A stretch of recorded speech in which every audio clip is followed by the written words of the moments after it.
Welcome to the Reseller Island podcast. We are here this week talking about what is going on in our reselling lives. We have a special guest to the bottom of me. If you want to go ahead and introduce yourself. I'm Scott, the Rad Picker. That's what I'm talking about. And then, of course, as always, I have my two co-hosts to the left of me, Shane, Soda City Flips, and What's up, Keith, y'all? Vintage Sports Flips. What's up, guys? So, how was reselling this week? It It was started good. off strong, but it's slowly starting to trickle back down into not necessarily The depths of bad despair.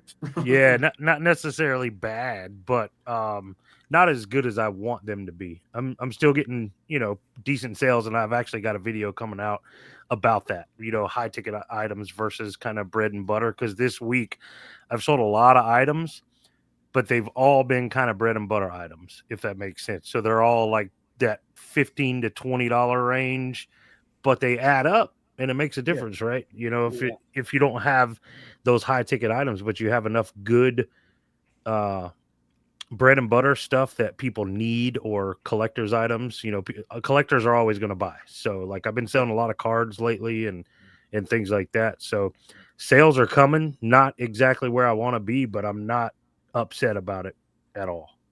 Yeah, I'm the same way with even though I don't sell anything anyone needs. I mean, Shane, you sell like stuff they need, clothes, and I sell Yeah. some clothes, but those bread and butter sales for me, like the $15 to $30 pennant, those they just keep churning in, and they add up. They add up pretty well, and Yep. I like those kind of sales. So I've been had a lot of that this week.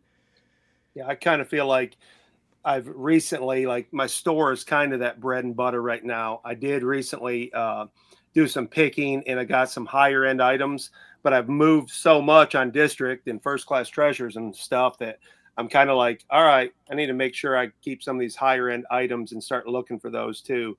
Yeah. But I move a lot of big stuff on Facebook Marketplace as well. I probably did more in the last month on there than anywhere else. Oh wow. And that's nice. not normal.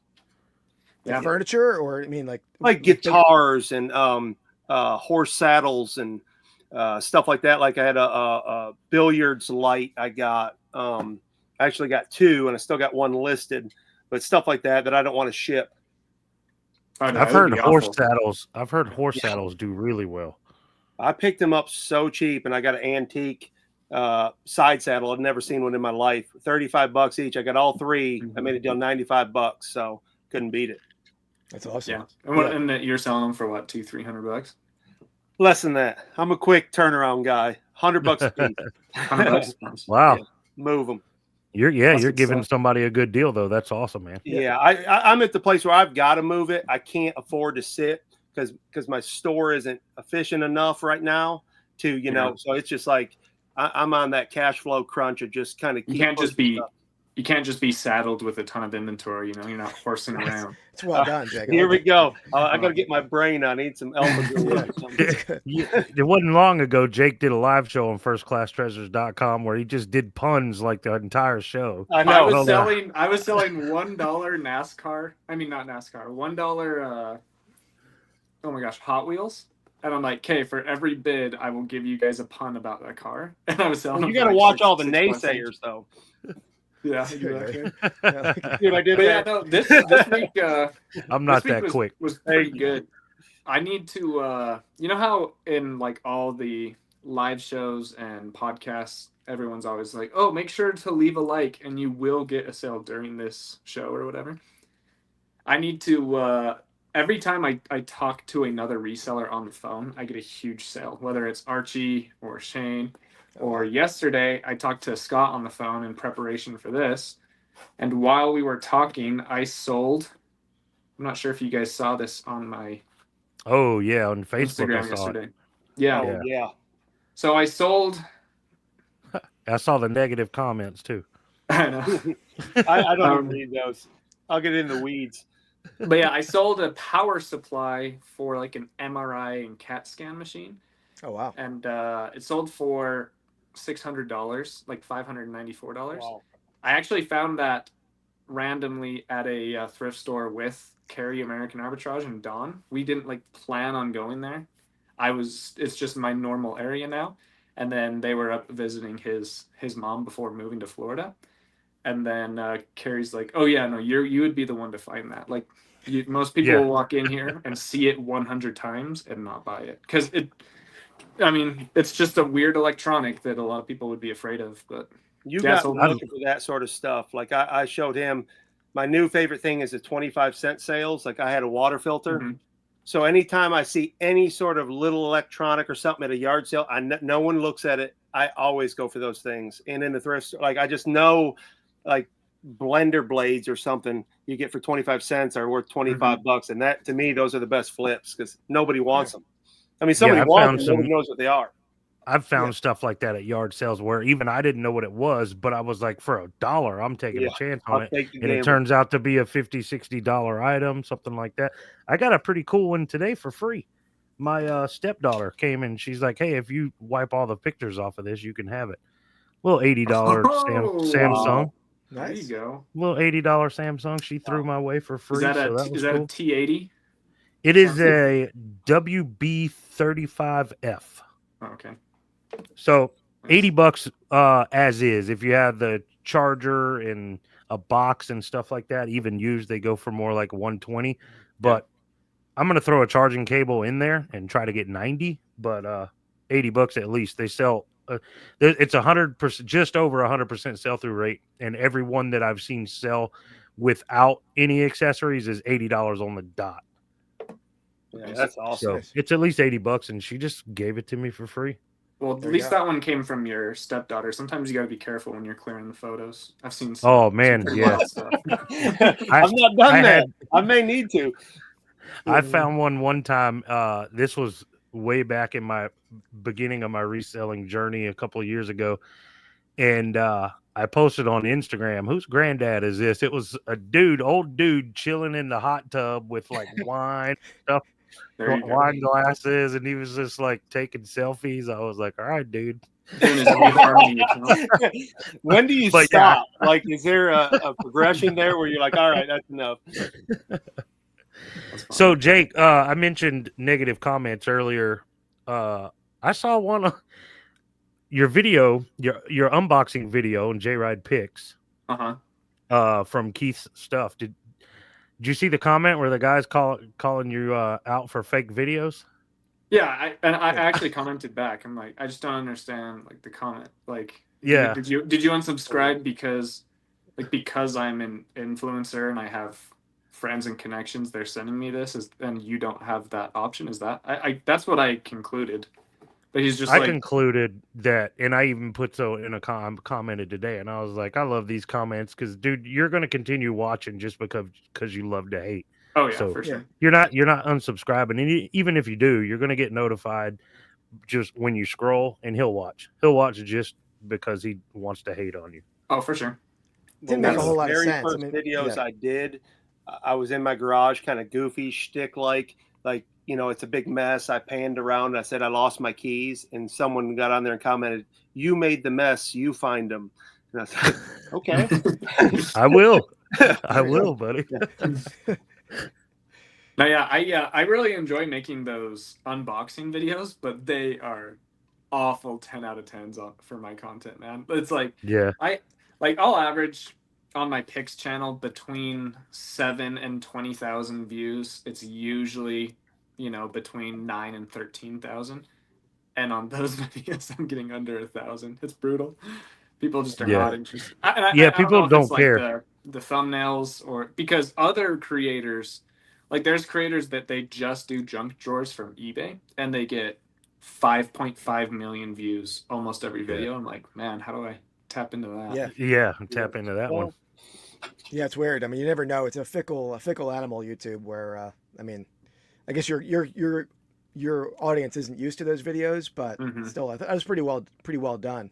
Pretty cool. It was a dope box. Yeah. I enjoyed watching it.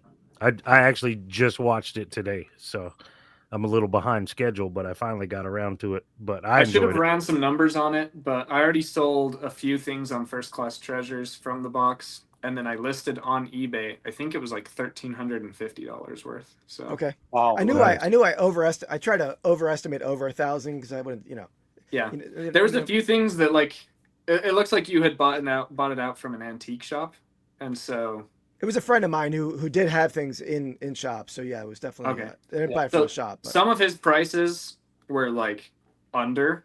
Like he had a $45 sticker on that Mickey Mouse, what's it called, pocket watch, Yep. and that thing sells for like 100 to 140. But then on another watch, he had a $200 price on it, and it sells for like 35 or 40. That was the Howdy Doody watch, and a lot of that stuff he probably priced in the '80s, and a lot of people who were collecting Howdy Doody are like long gone. So that a lot that Howdy Doody, they're all passed on. Yeah, the Western collectors, Howdy Doody collectors, it's the base is not there that it was back when this guy's heyday of selling, unfortunately. So yeah, and that's the wild thing to me, talking about finding stuff, is I'll find stuff like that and I'll think, man, I'm rich. And it'd be $10. Like I had those 1980 to 79 Smurf. Yeah, Elvis. I'm done with Elvis. I got rid of all my Elvis. I had Smurf cups, and I'm like, they got to be $25, $30 piece, and you can buy them all day for $10. But I have to tell you this, Keith, because I'm dying. The other day, I've had like almost 3 days in a row, my card's been declined. So today I go to the bank, literally just got back. I put my card in the ATM. I'm like, what is the deal here? It says unauthorized user. So I go in, and it did have fraud. You know, everybody's like, well, my card's locked up or whatever. But I legit, she's like, did you try an Uber this morning at 3:30? I'm like, I had to think for a minute. Maybe I did. No. so I'm back in the game because I was dying because Keith's running the show, and I'm like, I can't even bid, man. It's killing me. Every time you run, I'm like, all right, I'm going to go broke. Yeah. Well, we're running the show together today. Yes. Are you? Yeah, me and Scott are running did the card show today together, I think, right? Scott, 6 p.m. Oh, nice. So you won't be able to bid on my stuff today or on Monday when we today. So past tense when this comes out. Yeah. You actually can, guys. You can bid on each other's stuff. You just need to run your sale from your phone or an iPad or something, and then log in also on your computer, and you can bid. Oh, wow. From your computer. Yeah, actually, that's how Jose does it all the time. Huh. Jose Rivera. I'll try to do it because I couldn't do it the last time I tried, but I was on 2 different phones. Maybe on my computer I could. Yeah, he does it from a computer. So maybe I shouldn't have told you, Scott. But no, because I bid against myself. I already got mad the other night. Ding ding ding! Like I'm like rapping it. It's just the rad picker, and they're making fun of me. I'm boiling. I'm like, who does that? And then I started to say, like, can you do that in an auction? I've never been in a live auction with the little fan or whatever, the number. If you keep doing that, will they keep calling you? Generally not. They'll usually say you're bidding against yourself. Yeah. Are you an idiot? Because some people use it as like a strategy, like they'll just keep their arm up to let other people know, like, hey, I'm serious about this. I'm buying this. What if it's hot in there and you're just fanning yourself? Yeah. Well, that's what I was doing on First Class Treasure. I've done that before. I would have paid that much anyway, though. Truthfully. Yeah. Yeah, no, I had some bad service the other day during some First Class Treasure shows, and so I had to like swipe like 7 times just to get it to bid once, and then a lot of times I would bid twice against myself. It's like, that's whatever. It's only $1. Yeah. I had an embarrassing thing in my warehouse. On I did the Threads show scheduled on Tuesday night, and my Wi-Fi is totally gone. My Wi-Fi was like down, and I'm like, could not get it to work. Had to cancel the show like 20 minutes after it was supposed to start. On the phone with Verizon for like an hour and a half, and they finally at the end of an hour and a half talking to like 6 different people. They're like, "You didn't pay your bill." Like, oh, I had like my auto, I had it set for auto pay, and it never I guess the auto pay like never went through. So I got that figured out an hour and a half into the call. It should have been pretty quick from Verizon's standpoint, but right, you'd think they'd be like, "Yeah, dude, you didn't pay your bill," but but I got so much stuff. It's cheaper. It's like $30 a month cheaper to do auto pay with Verizon. So I mean. That's definitely the way to go. As long as you're going to have the money in your account. If you're living paycheck to paycheck, maybe not, but $30 a month, that's a big deal. A lot of people. So I'm tied to. That's funny that it took them an hour and a half to figure out that you. You didn't transferred like 3 times. I mean, it was ridiculous. Did you get shipped over to that huge like headquarters in the Philippines? I'm sure I did. Yeah, I'm sure I did. Yeah. Plus, it's a business account, so initially I was talking to a bunch of personal account people. They couldn't help me, so. But I got so much inventory photograph while I'm on hold. I got so much listing done yesterday because I was stuck in the warehouse for now. Yeah, absolutely. There you go. That's crazy. Yeah, it sucks because today is really cold. It's been like super warm, and then today it's just awful Oh, outside. And really? then, but this weekend should be pretty good for like yard sales and stuff. But we have Nice. Easter stuff going on all weekend, so I'm not gonna be Yeah. able to like hit anything. So My Uh, aunt and uncle just moved. So my stepdad's best friend was also his boss at Westinghouse Nuclear Fuel Plant here in Columbia, South Carolina.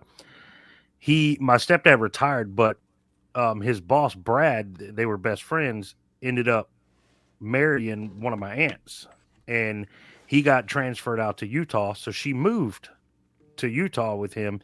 He just retired and they moved back yesterday. They got back in town. So Friday, after I get my eBay stuff done in the morning, I'm going to go help them unpack and stuff like that. And I think we're going to do the same thing on Saturday. Uh, and then, of course, Sunday's Easter. But I'm like, man, when am I going to source? I'm going to be busy Friday and Saturday. So mhm. it's going to be a struggle this weekend to find inventory. District. yeah, There you there's Yeah. go. always district. Yeah. Yeah. I got Keith boxes. and I had Jake. to slow up a little bit. I really went hog wild. I was getting boxes and boxes and boxes, and I'm like, some of it, I'm like, the majority is good, like 90%. But some was like, how many cassette tapes can I really have? But I mean, it's Well, like if $1, you're $2. the I'm, great I'm just reseller kidding. Life James, you can have 58,000. Oh That's yeah, true. yeah. And I Just never keep make money on listing those. I away. just run them back for less. You know, that's the standing joke. I just, get my Yeah. tax write off right back on district. Well, Yeah, I've got so many Christmas ornaments. I bought all that laser engraved stuff from that guy. These are like wooden laser engraved Christmas ornaments, super nice, high quality stuff. And I want to run them because I want to get rid of them. But like part of me is like, dude, wait till Christmas Yeah, time where it I'm the makes same sense, way. So I got like this big giant tote full of them, and they're not really in the way, but I want to get them out of here. So I'm like, do I run them and potentially not sell very many, or sell them super cheap, or should I wait? So I think I'm gonna wait, but it's been itching, it's been bothering me. Yeah, So I'm I'm the same way because I'm a sucker for the curating. Christmas stuff. I buy the antique Santa Clauses, all of them I see. So I'm the same way. I'm like, I got this pile, but it's kind of foolish now. But I'm the same way. I'm itching to do it, and I've got some cool things like stocking hangers, like they're lead or something. Little tiny, but you put them on the mantle and they'll hold the stocking because they're weigh like 3 or 4 pounds. But I'm Yeah. looking for one to make a set because they go for big money if you got like the four. I don't remember which one I'm missing, but I'm the same way. That Christmas stuff, I'm like, all right, just get that out of your mind for now. But I'm like, ugh, Yeah. When is that? I have a ton of it too. Is that you think like November or like a Christmas in July kind of time frame? I was Yeah. just about to say, I wonder if it'd be worth trying a Christmas in July, because I see like Ken SSK promo, he does it on Whatnot. He does his Yeah. Christmas in July on Whatnot, and he does pretty well. So well, it guys, might I be grew worth up in Michigan, trying and out. in Flint, 1 hour north of where I live, there's Bronner's, is this gigantic Christmas store, and it's packed year round. And I'm like, how can they stay in business? It's kind of like those firework gigantic stores. I'm like, this has got to be some sort of front, but people buy it all year. So I kind of think like you, like maybe just run it. I mean, most we have a fireworks place are like that. illegal throughout the year except on Mm-hmm. those specified days. So When like, people come to In Tennessee, Yeah, in South Carolina and Tennessee, they're legal year round. Do yeah, what you got to oh, they do are? to have Okay. fun. oh yeah, But yeah, we have one of those local Christmas stores that's open year round, and from what I understand, they do pretty well in there. yeah. But yeah, I've been working on curating my next show on District, on First Class Treasures actually, and I may try to do that Saturday evening.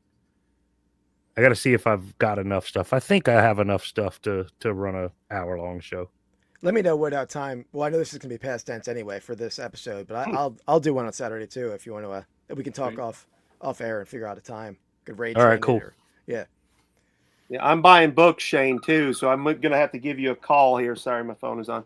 I'll have to give you a call. I'm getting in the book game. I'm watching your YouTube channel, and I'm like, I start slowly picking books. That's my problem. I watch one of you guys, and then now I'm looking for pennants and Philadelphia stuff and books, and so I'm easily influenced. Yeah. No, I think that's awesome, man.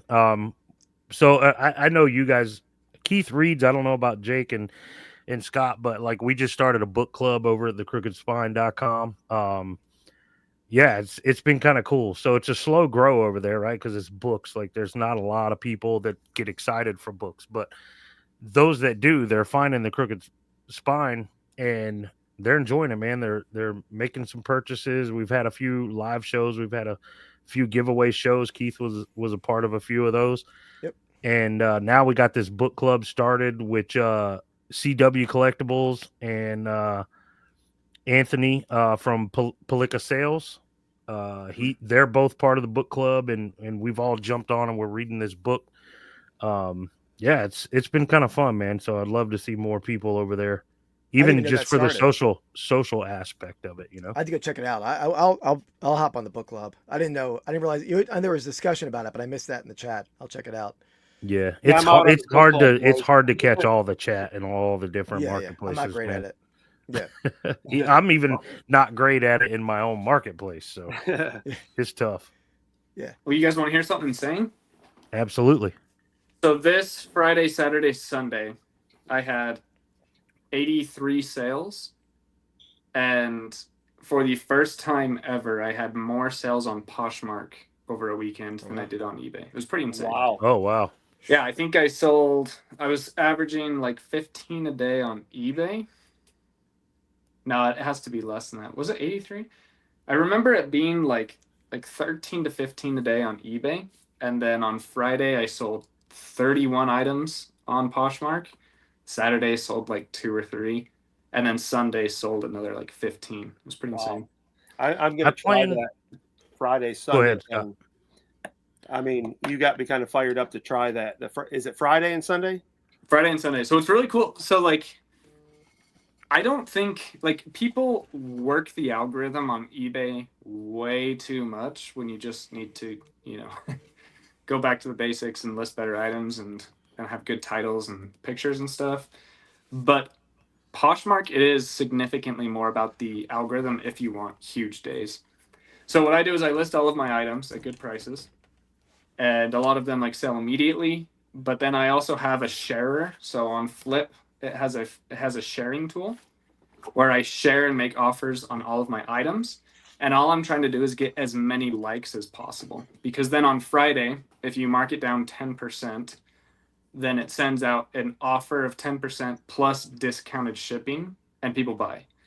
And then Saturday, it's okay, you get a few more likes because you're sharing and sharing and sharing. And then on Sunday, you mark those items down another 10%. And then you get another huge influx of sales because they get that free shipping. I think it's discounted shipping. Like it goes from $8.50 down to $5.50, which is a huge pull for a lot of people. And then on Monday, I just raise all of my prices 25%, and I just keep that cycle going.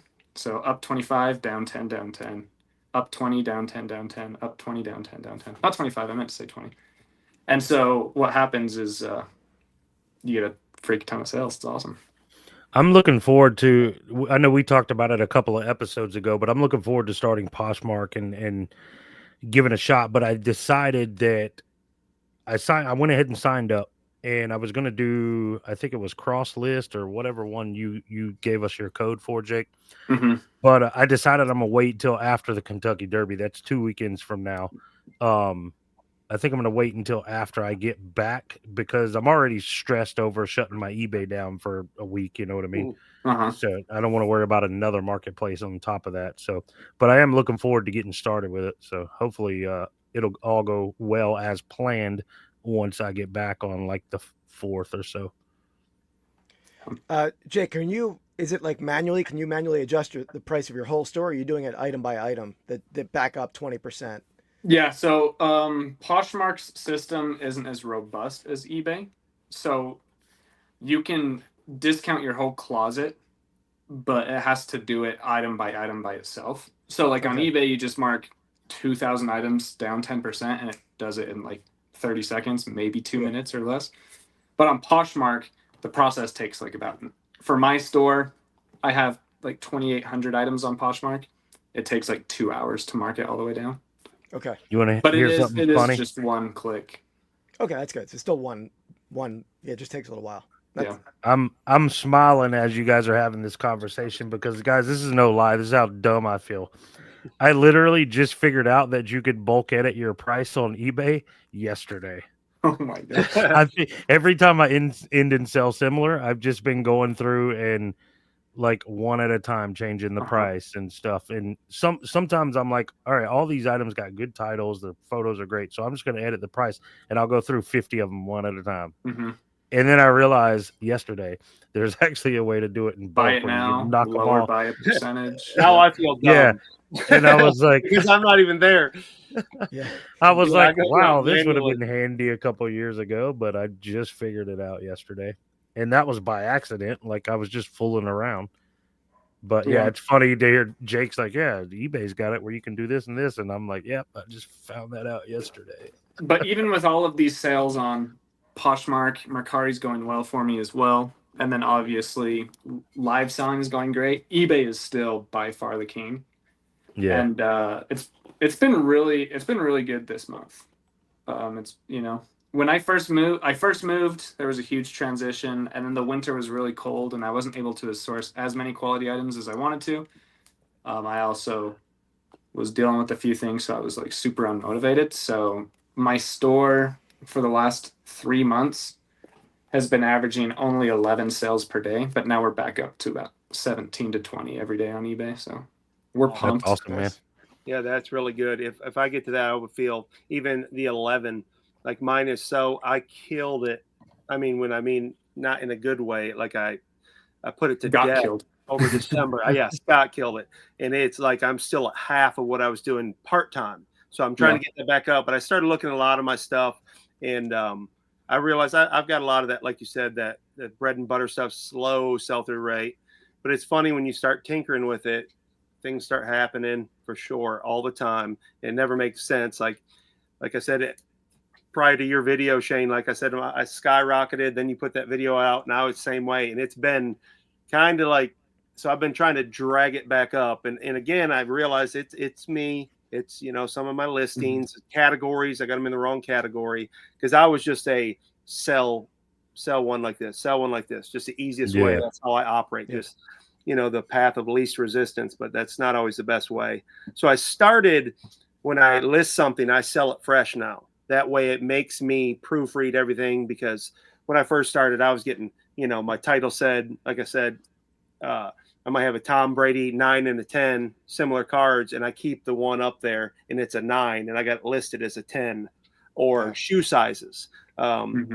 Don't realize that the title says one thing and in the description it says something else. So I'm trying to just slow down, make better titles, better pictures. I need to go do a lot more. I've been slowly going through my pictures because I have some real bad ones. Do you guys use Photo Room at all, or how do you guys do your photo editing? No, I just have I have a flat lay that operates as a white background also for regular items. So it's just I made a video about my setup one time, but I have these shelves that are like 2x4 or so. So I cut a piece of plywood 48 by 48 and it fits on that shelf. So whenever I slide it out to create an angle on it, it sits in these little grooves perfectly. And then I just push it back up against the wall for, anything other than clothing or like a pennant. Like if I list a pennant, I pull that flat lay out and it lays perfectly. But yeah, it's just sitting right over here. I got a video on it. It's super cheap. I mean, obviously I bought the shelves. So that has money into it, but if you already have shelves or something, you could do it super simple. But I don't have a need for photo room. I don't feel, although whenever you guys know I like to sell golf clubs, and I see a lot of people that use photo room for their golf clubs, and they got like grass and stuff behind them. It just looks cool, right? And I think it's eye catching. But I sell a lot of golf clubs, and I sell my golf, or I photograph my golf clubs on this kitchen island I built, and it's like this rustic wood, almost barn style kitchen island. So it's got a wooden background, and they look just as cool in my opinion. So I personally don't use photo room for anything. I have my white background in here and then the wooden one in there. Yeah, I use it for almost everything. Other than my wife takes a lot of photos and she'll edit them and put them up on eBay as a draft. So they're already, I can't, she doesn't have photo room on her phone. But the eBay's photo room app is I think it's gotten better. I don't know if anyone's ever tried that, but their I haven't. background removal, it's pretty good. It's better. It's not as good as photo room, but I'm addicted to photo room. Yeah. Yeah, my early ones, or when I whited out the background, there'd be like maybe a cord sticking out, just I'm Yeah. the world's worst. Like, who is that? Somebody in district said, "You're the world's most okayest reseller." And I'm like, fair enough. Yeah, I've got some photos that I some listings that have photos that I probably need to retake from back before I had any of this. I was just setting stuff on like wherever I could set it and take pictures of it, and it's got like there's a window in the background and like kitchen table stuff, Well, that's how I got, Yeah. because my coffee table is like that light wood, and it looks great, but it's hard not to get the background. And finally, I'm just like, I get tired of it. But I swear to God, my last house, we had a basement, and I painted the wall, the block walls white, and I had some VCT tile or whatever, or engineered wood flooring. And I would lay on a yoga ball, like on my stomach, on my knees, and taking pictures. And I'm like, I sold a lot that way, though. Sold a lot. Yeah, and plus you got some exercise in. Yeah. After the abs. Well, I wasn't exercising. Let's not get it twisted. When your back's on the ball, it's an exercise. When Yeah. your If you're on the ball, belly, it's you're just laying it's down. just a fun activity. Just Yeah. a prop. It's comfortable though. But yeah, on my listings, my wife and I, all of our listings, we just sell similar off of somebody else's item, and then we just like fix the title as needed. Really? So, yeah. That's generally what I do too. It's difficult with clothing sometimes because I do sell a lot of, denim specifically. I sell Tommy Bahama and stuff like that whenever I find it, but I generally, when it comes to clothing, focus on denim. And for the most part, I can usually find sold comps and very similar items where all I got to do is change like the size or like the length or something like that. For the most part, I don't have to create new listings, but every now and then I come across something that isn't on there anywhere, and I'm like, well, I'll just create my own. And that's always fun because most of the denim and stuff I sell is ladies' clothes, and then I have to go bother my wife, and she's like, what do you want, Shane? She's watching her shows or reading or something, and I'm like, what size is a 6 in inches? And then she's like, European sizes on there. I gotta like, Google. I'm colorblind, so if it's like peach or brownish or tans, it looks. I have to ask them, because we had a corduroy couch for like 12 years. I thought was forest green, and then when I finally got a new couch, I took it outside and it was brown the whole time. So you probably think this shirt is like a brownish tan, huh? It looks tan, green, and now This is green. My brother's also colorblind, and it sounds like he has kind of like a similar to you. He thinks that like greens are browns and browns are green. That's how my son is the same way. That light green. I think it's gray. Like I had a pair of North Face like warm-up pants. I thought they were gray, and my wife's like, "What are you wearing?" I'm like, "My gray pants. Gray goes with everything." She's like, "Those are blue or green, I guess, whatever." I'm like, "Yeah, I got to be careful." My brother and my first cousin, they're both colorblind, and you know how like as a kid you'd play slug bug what color? Well, one time there was a light blue slug bug, and it drove past, and my brother starts hitting my cousin, and he says, "Slug bug, what color?" And then my cousin sees it and says, "Pink," and my brother stops, and we're like, "What? That's blue." We're like, "No, it's pink." Like, you seriously see what? You see pink from the light blue? The struggle's real. I worked with a guy who slug bug. Is that a Volkswagen? Punch buggy, the okay. Beetle, punch buggy, slug bug, whatever. Okay. I worked with a guy who was completely colorblind. All he saw was black, white, and gray. Oh, that's my grandpa. Really? In my industry, all the cables, because we have equipment on the ground, and then the cables run up the cell phone tower up to the antennas and stuff. Everything has to be color coded so you know what's what. Whoever's standing on the ground and the guy on the tower can communicate really easily through color coding. So we have this electrical tape in different colors. And this dude, he was what's considered the top hand. So I was the foreman. He was my top hand. He ran the tower. Everything up top, he was in charge of. And he was amazing. What he would do is he'd have me give him a piece of paper with a piece of every tape, and I'd just write the color down beside it, and he'd get up there and working, and he'd, just kind of match it up, because he was literally grays, whites, blacks. That's all he could see. And I'm like, dude, how do you do this? He was also afraid of heights. And I'm like, dude, how do you do this if you're afraid of heights? And he said, dude, I'm afraid of not eating even more. Wow. I said, oh, okay. Respect. That's wild. Yeah, I don't have it that bad. Mine is like just the some of those pastel type colors, but I do struggle with the blinking yellow lights. Like I run up, my wife's like, "What are you doing?" I'm like, "Is it red? Is it red or is it yellow? Is it red or yellow?" So no, my son's greens and browns. That's what throws him off. Yeah. I feel like that's the most common one. Yeah, I think so. Wow. Yeah, but yeah, good stuff. But yeah, no. I'm really excited for the summertime. Everyone talks about like the summer slowdown, but it's also the best sourcing opportunities during the year. Mm-hmm. So like probably if you only sell Ninja Turtles and Hot Wheels, you're probably going to see a summer slowdown and then make probably more than half of your money just in November and December. But the way that I run things is I just look for what people are buying now, and so I never really see like huge dips or spikes. November and December are always better, but my year usually looks pretty decent, and I actually sell more during the summer because I'm finding more. I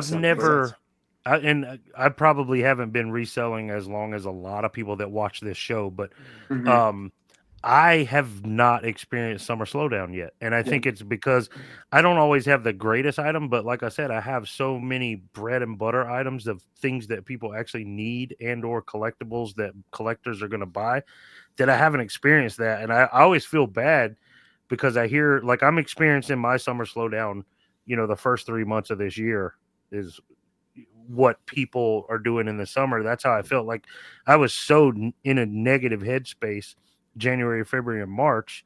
And I'm like, this is what people feel like in June, July, and August, I think, because I've never experienced that. I've always had constant sales through the summertime. And I feel terrible for people who are struggling in the summer. But I think, I did that January, February, and March. Like I went through that already, and hopefully I don't do it again this year. I haven't before, so we'll see. But well, that's why I think Layride's content is so important to me. Watching it was, it's a fact. It's like we kind of talked on the phone one time about, I don't do Dave Ramsey or whatever, but I got in an argument with someone. They said, "Oh, that's stupid." I'm like, well, you don't have to agree with it, but you can't say it doesn't work. So if something, it works. It doesn't. Everyone has different styles. They sell different ways. But I'm like, I explaining to my wife in the car and kids about different people, and she's like, "Now who's that again?" And I'm saying their names, and I said, it drew me to Jake because everything you did was, no, it works. It's like, if you eat your vegetables, you're going to be healthier. It doesn't matter if you like Snickers and somebody did the Hollywood cookie diet at work.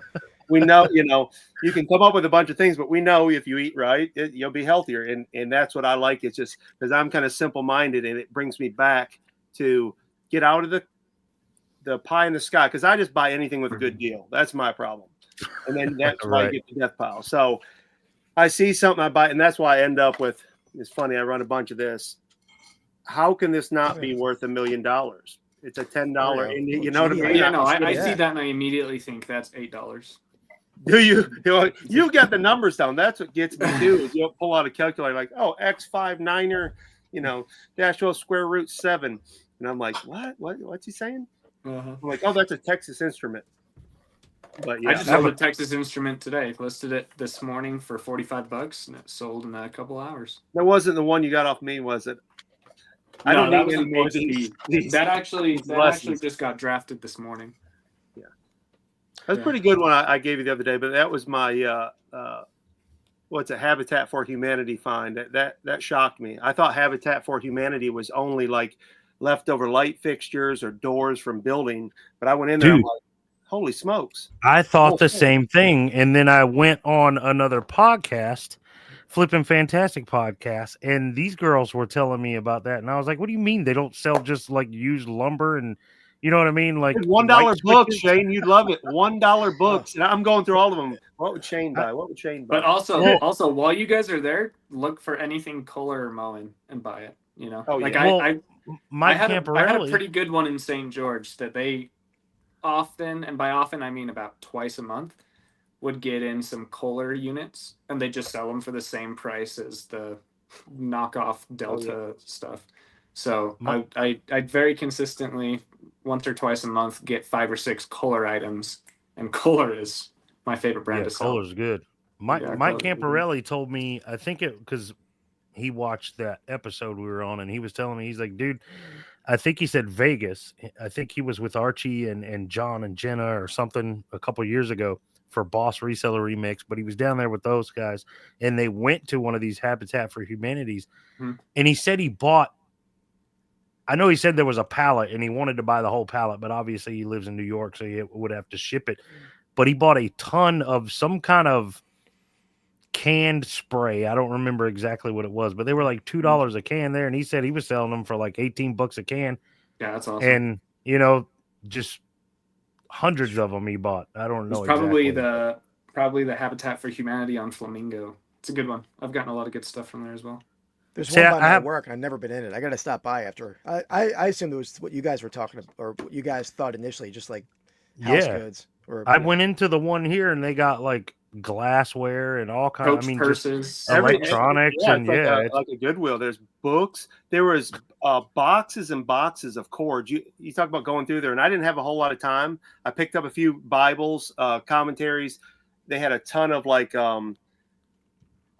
medical books, and I just grabbed a couple because they were $1 a piece. But I mean, like sealed Garth Brooks, the complete set. You know, sealed. A lug purse. I mean, you name it, they had everything. And I'm like, this is unbelievable. It's been here this whole time. Yeah. I have a question for you guys. Speaking of things my stepdaughter gave me, she asked me if I wanted this. So it's like a catch-all case, but it's full of these little ones. And I was like, I don't know what I'll use it for, but I'll figure out something to store in here, you know. And I was thinking maybe those buttons and patches and things like that. I get a lot from Keith, but what would you guys store in something like that? What I was literally going to say buttons. Literally, I mean yeah. I don't know much more than that. I mean, sports cards, but we all buy the costume jewelry, shoe boxes or whatever. That looked like a perfect serving size of Cinnamon Toast Crunch. You could do that. Yeah, you can hold 24 sandwiches if you had a picnic. Yeah, there you go. Sandwiches in there. Yeah, that's where you put your stickers, maybe too. There you go. Yeah. Keith, I'm going to save a bunch for you and then send them back to you, and you'll be like, "Oh wow, I re-up." I have a little refrigerator where I just keep putting stickers on. I like it. Yeah. Save me a reorder. There you go. Well, guys, not that I don't want them, but I don't want to get caught selling them and get a copyright infringement or something. Yeah. Well, guys, we have a few channel members that we have decided we would shout out each podcast for being a member. So, here's the list. Yours truly, J Ride Flips, been going strong for 8 months. We also have Archie Biscuit Butt, who is talking with contractors today that are in his house trying to get it all figured out because he has been semi-homeless for the last 2 or 3 weeks. Yeah. Next up, we have Sarah Sells Smalls. I believe her and her husband haven't started YouTube yet, but will be. And they have already started doing Instagram videos. We also have Joe from Virginia is the name. Vintage Sport Flips right there. Yep. We also have Caleb Sells, who also has a YouTube channel, and he's been selling a lot on Whatnot and has great shows over there. And then we have a few members that are on our member list that actually do not want shoutouts. So we appreciate you guys who are supporting us from the shadows as well. Yep, thank you guys. Yeah, I have a comment of the week if we want to do this. Yeah, I was every now and then. Let me read mine first. This was from last week's episode.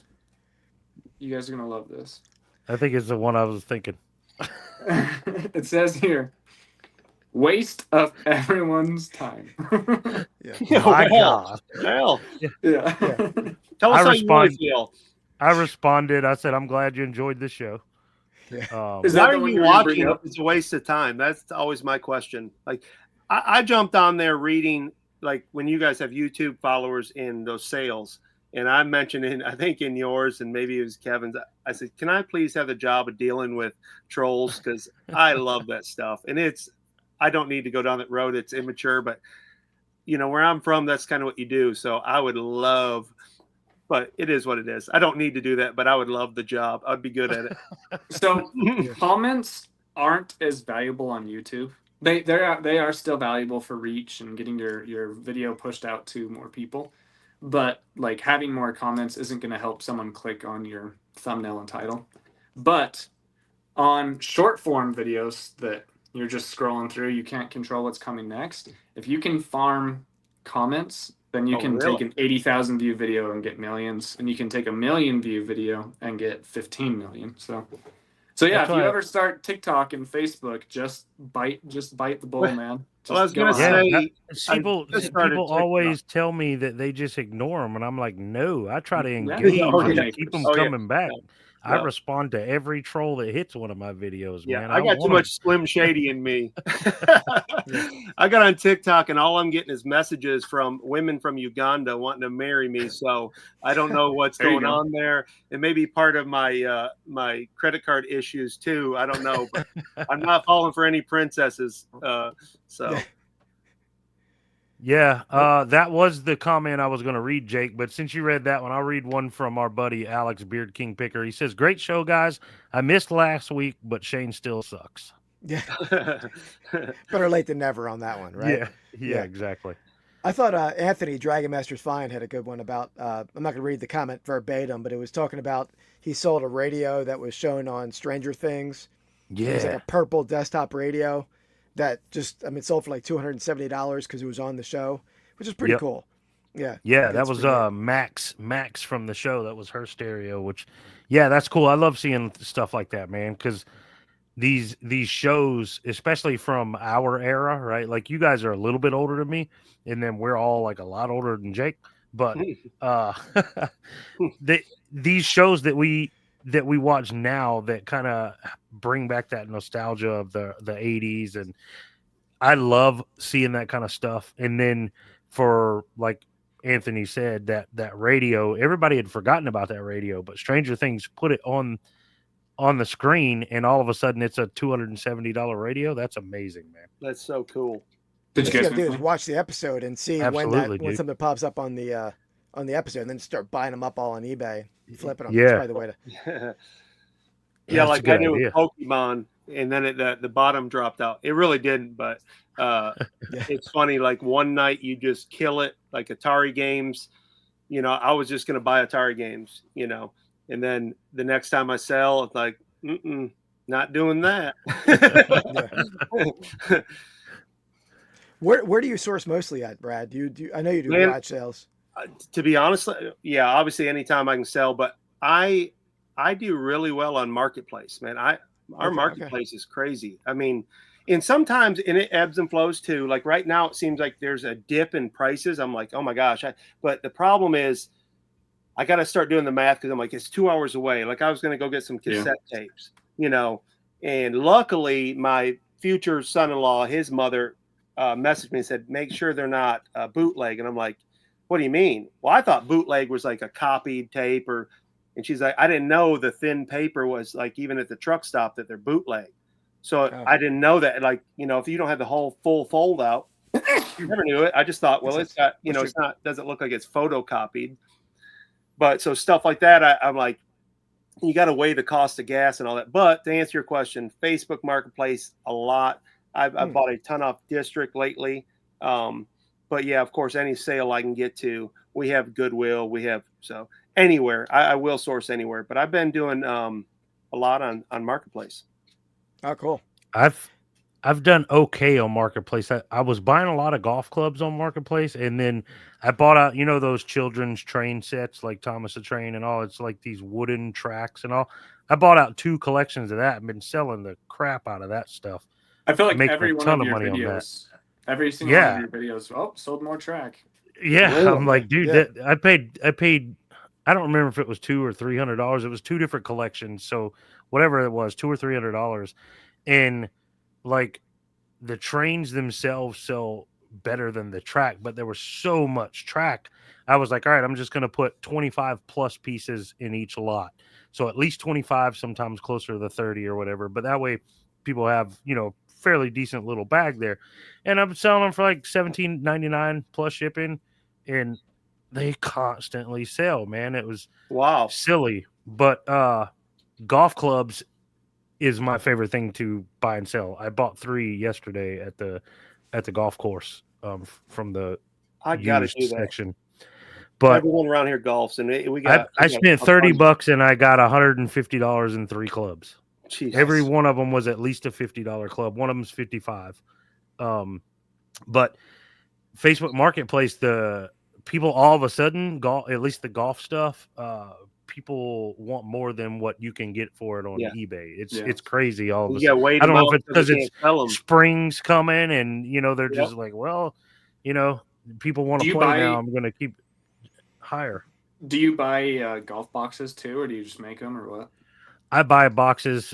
So I'm fortunate enough to have a Granger Local and a place called Corrugated Containers, which is boxes boxs.com. Both will ship, but I have them local, and I just recently found out that Granger's like 15 cent, maybe 20 cent cheaper per box compared to the other place. I thought you were But about to say 15 cents per box. I know. I was about to say, give me no, the website. I'd buy every box they had all the time. But no, they're still pretty cheap. Like I buy 4x4x48, which is actually 5x5, and then I buy the 6x6 for drivers, which is actually 7x7x48, and then I cut them down to length, because if you don't cut down, and I try to tell Dave this all the time, Dave, if you're watching, you got to cut those golf club boxes down. You're losing money. So much money. Really? A lot, dude. Yeah, a lot of money. So just say I sold a pitching wedge, right? Pitching wedges are usually 35 to 36 inches. Mm-hmm.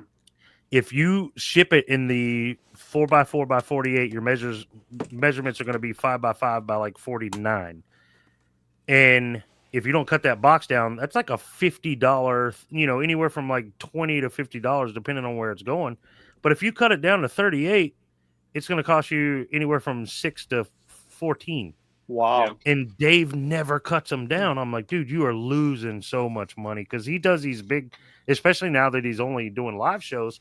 When he goes live on Dibdit Sports and he does these golf club shows, he's selling nothing but golf clubs. And if you have, just say 10 people that buy one club each, dude, you've lost a ton of money by not cutting your boxes down. But yeah, I get them. I want to say they're like $1.50 a piece at Granger. It's not bad. Buying them Wow, locally that's cheap. without That's really good. without having to pay shipping. If they weren't local, it'd be a lot more expensive because you'd have to get them shipped. But Dude, I can't touch anything like that local. We have a Staples, which is through the roof. And I started because of you, Jake. I was sourcing from the Dollar General, and they changed. They keep everything inside now. But I could go up there and I'd have a month's worth of boxes in 10 minutes.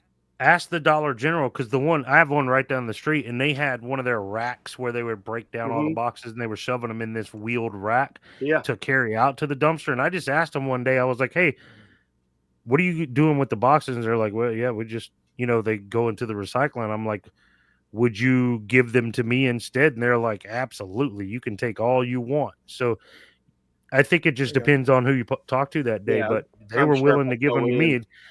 And I told them, I was like, you guys don't even have to break them down.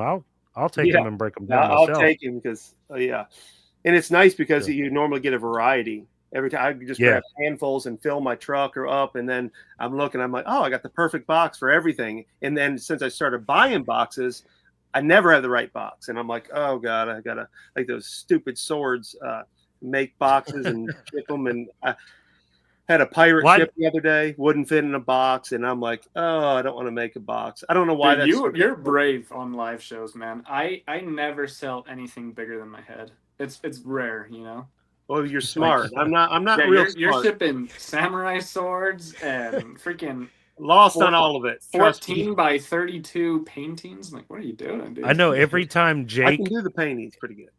every time Jake, Jose, or Jax would buy from me, I was losing money every single time on shipping until I finally figured out, like, okay, these are the numbers that work best for me because I'm all the way on the East Coast, Yeah. and you're in Tennessee, so and Keith's on the East Coast, so like anytime we ship something way over there, you're generally going to lose money, but all the other stuff you're going to make a little bit, so it kind of evens itself out. Yeah, so, does. but Jake, you still don't buy boxes? I know Keith and I both buy boxes.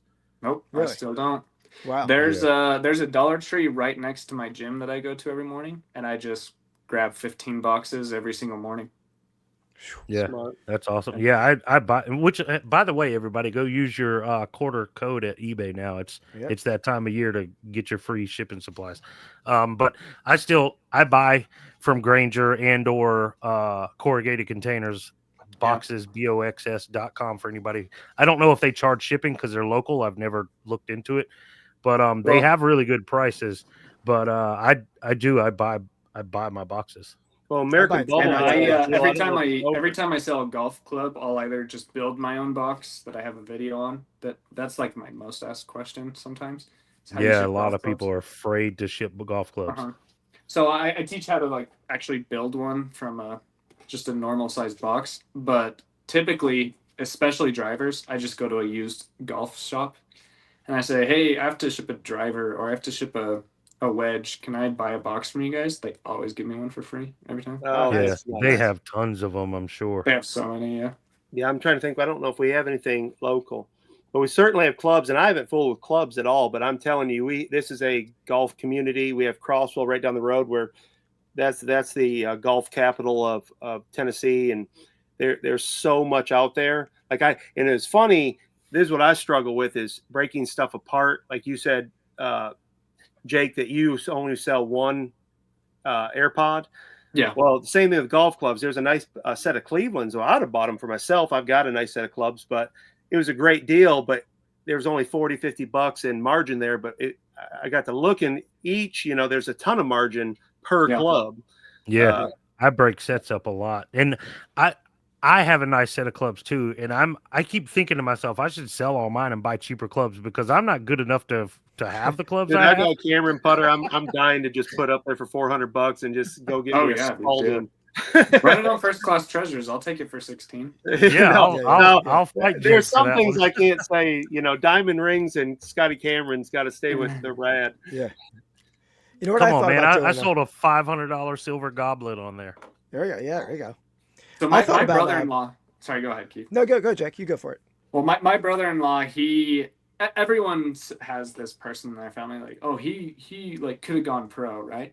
I think my brother-in-law actually could have gone semi-pro in golf, and so he's like into it, and he has $15,000 worth of golf clubs, a lot of Scotty Camerons and stuff. And so every year, we never do it, but every year we say, okay, set up a fake yard sale, have Abby run it, my sister-in-law, and I'm just gonna get these $15,000 worth of clubs for $100 and just watch people freak out. Oh, I hope that guy who commented on your JRI Picks video is watching that, right? He's gonna. That's actually fake. Yeah, Yeah, that's a good idea. Staging. I've never found Scotty Cameron in the wild. Right. Well, I take that back. I found one at a flea market one time, but the guy knew what he had. It wasn't, you know what I mean? He was like, I want 200 for it. Mm-hmm. But I've Flippy McFlipperson, I run into him quite often out sourcing, and he finds Scotty Cameron, a few times, and he's my kind of golfer as far as buying clubs. Like I went all out and I bought expensive. I've got like TaylorMade Stealth 2 HD everything, and I've got Cleveland wedges that I bought brand new. Evan's bag is like a smorgasbord of thrifted or yard sale find. You know what I mean? So like that's what I should do, and I should sell my high-end clubs and stuff. Because when I tell you guys I'm not good enough to own these clubs, I'm not. I'm not a good golfer. I just love to play. But I could not get anybody, Scott. Nobody would go play golf with me in Crossville. last year. Really? Yeah. Oh, you missed some good courses, brother. I know. mean, I there kept are some seeing them all. nice courses in Crossville. I had my I'll buddies go come with you down this from year for Michigan sure. one year, and we played and they were, there's some really nice, like Stonehenge. Now, granted, it's cart path only, but it is, all Zoysia, beautiful, maintained. But yeah, Yeah, Crossville. I was checking them out, and I'm like, guys, let's, whatever. You can use my clubs. Let's go play. Nobody yeah. would go. You I'll guys go all with gone? you. Is that 127? Is that the 127 sale? Yeah. Is that what Yes. that one is? Okay. Yep. Yeah, last year I never went to been Kentucky. This year I'm definitely going to go to Tennessee. Oh yeah. And the next year I'll probably go to Michigan. Just get the full That'd be experience. cool. Yeah. That'd be cool. Yeah, just all the way down. What, Alabama, right? It goes all the way to Alabama. Yeah. Yeah. Yeah, That'd be that's awesome. wild. And Keith needs to get out to a sale because he's Well, not done any of these big Is sales. the 100-mile sale coming up, or did they just have it? The one in Florida they just had. There's a 100-mile one. I can't remember where it is. There's one in Pennsylvania that I know, Philly Flipper. It's like more central or western PA. That might be a 100-mile yard sale. But I've never been. I know it's in Middle sale. America or the Rust Belt somewhere. I can't remember where exactly though. Yeah, I gotta get to one for sure. I mean, I wanted to go to the last one, and because it was like the week right after the national that I was set up in Cleveland, and Carrie, Tim, Jimmy, Old School Flips were all at the national with me, and they went right to the 127. But it's hard for me to get that much time off of work right after coming off of 8 days off of work already. So some year. Is the national different every year, different places? It is. I mean, it's usually Cleveland or Chicago. It might be in Chicago for like every year coming up in the near future, but usually it's like Cleveland or Chicago, randomly Atlantic City a couple years. But Atlantic City would be nice for you. That's not too far. It was awesome. Yeah, it's like an hour drive. Yeah. Well, speaking of the 127 and Tennessee, we have that Nashville meetup coming up soon. Are you going to that, Scott? Yes, I am. I'm excited. What are the dates on that again? I'm sorry? What are the dates on it again? It's this next coming Friday, Saturday, Sunday. It's like the 25th, 27th, something like that. Yeah, whatever dates those are. I know, it is Friday, Saturday, Sunday. It's the weekend before the Derby, which is why I'm not going. Oh, yeah. I heard you say that. But I couldn't believe the itinerary. And it's funny because this is how bad I am. Like, I'm last minute on everything. But they had a registration. Well, I had joined the page, and I never registered in the first 150, get swag bags and all that. Well, then they started messaging everybody, and I'm like, am I in or out? And, like me, everybody's asking questions. So I was finally confused. I'm like, am I out? I can't even go. And then finally they're like, no, we just don't have enough swag bags to come on. But the itinerary is off the charts. Like, I'm really excited, and it's right in my backyard. So me and Shoutout Hutch, he's on District a lot. He lives right down the road. I met him, and we're going to go together. So awesome. It should be awesome. Hutch, I think Hutch might be a new subscriber of mine. I remember replying to a comment or something. He was really active on First Class Treasures for a minute, but I haven't seen him in weeks. Yeah, he's a big clothing guy, so he's big on the clothing. He likes my jean sales. That's what it is. Yeah, he's good at it too. Like, I haven't known him very long, but a super guy. I talked to him last night. Good contact, and he's got a death pile. Well, the Nashville meetup, I know Mike Camparelli told me there's over 200 people coming to that thing, so it's going to be a pretty good turnout for such a small, organized meetup, because that's a lot of people that are going to be doing a lot of things. But if I got any advice for you, bro, when you get there, definitely hang out with the locker room guys. It's going to be a blast. That little setup they got at the game room or whatever it's called. Yeah. And those dudes, I from experience, I spent an entire week with them in Crossville. They're a lot of fun. Really? They'll also cool. get you in trouble. So how far are you from the whole Nashville? I'm like 50 minutes. Yeah. 50? Yeah. I would say you can have your yard sale that you had a couple weeks ago and just clean up on all those resellers coming to. I need to have another one too. That would be the great. I should have it on Thursday because a lot of people are coming in early to sell and stuff. I've never even been to the Nashville bins. I'm kind of excited to see that. They say it's wild. Oh, that's I don't Alex's do pushing and shoving, man. I'm like, now I'm older. I like, don't touch me. I'll put you in an arm bar immediately. So you're not going to get a swag bag? No, probably not. I'm going to try Oh, to man. skip Kevin's or something. I'll beg somebody. I'll be pitiful in there.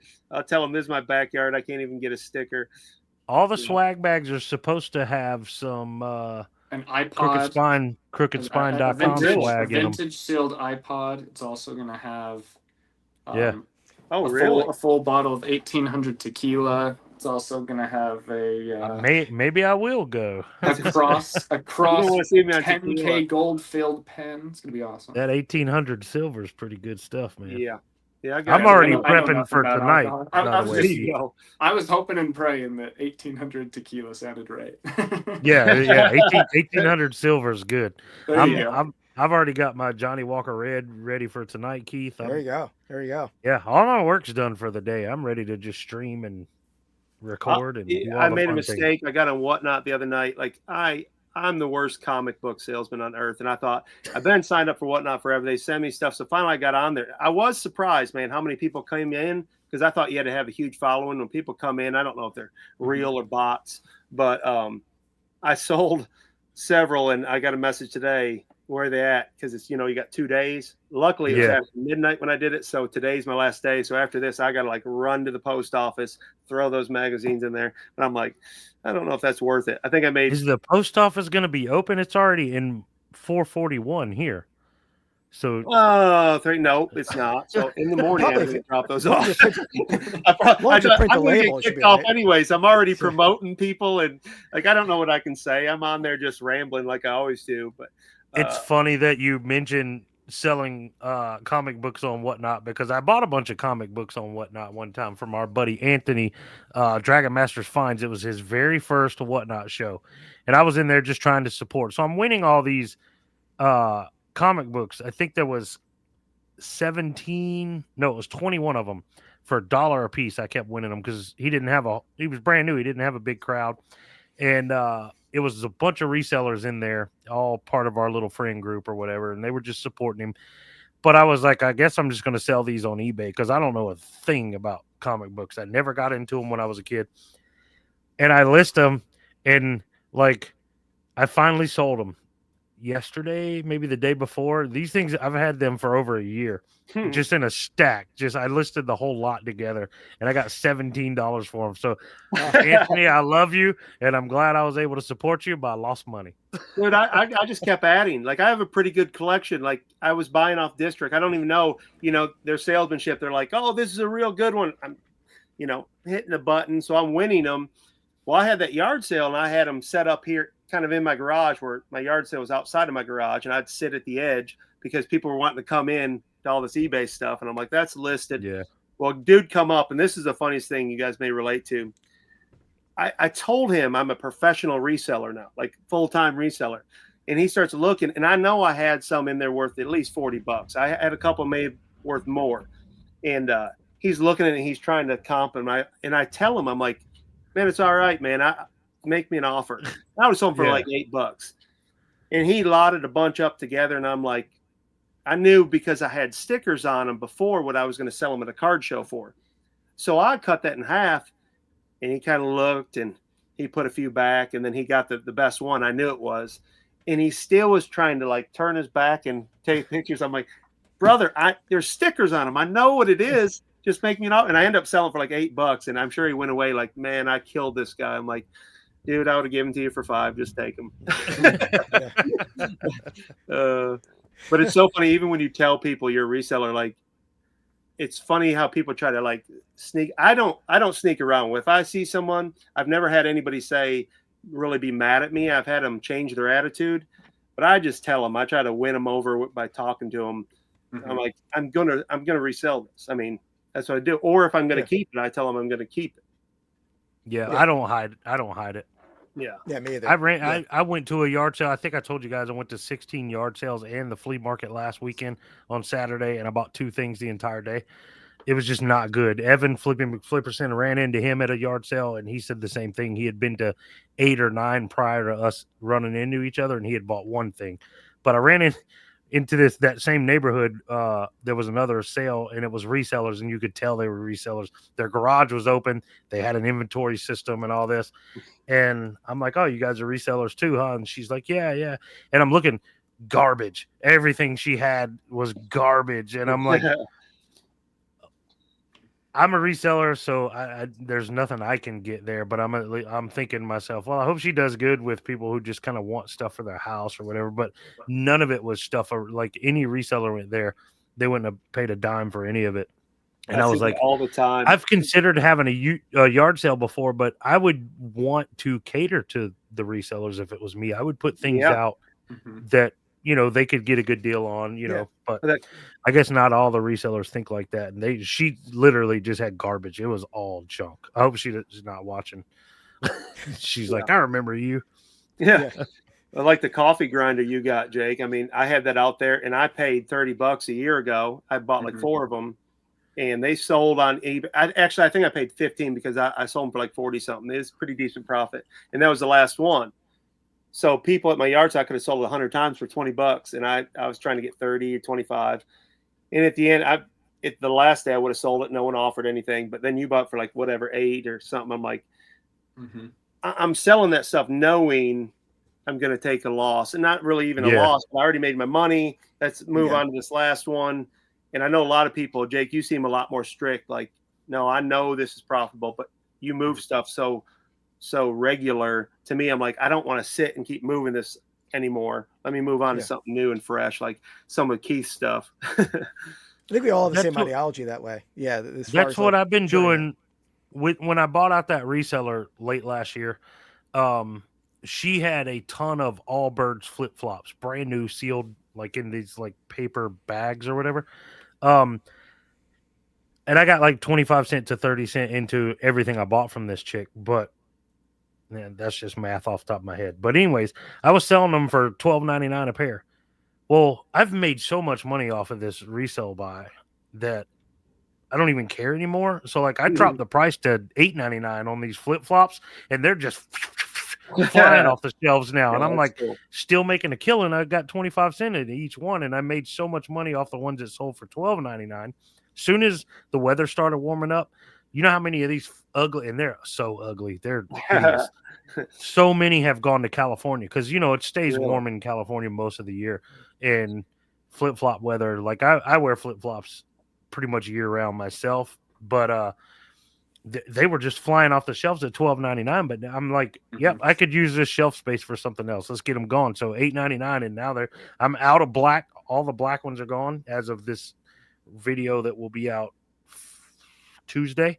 All the black ones are now gone, and I've got nothing but the beige color ones. But I do that too. I'm like, let's move on to the next thing, man. Let's get this stuff out of here.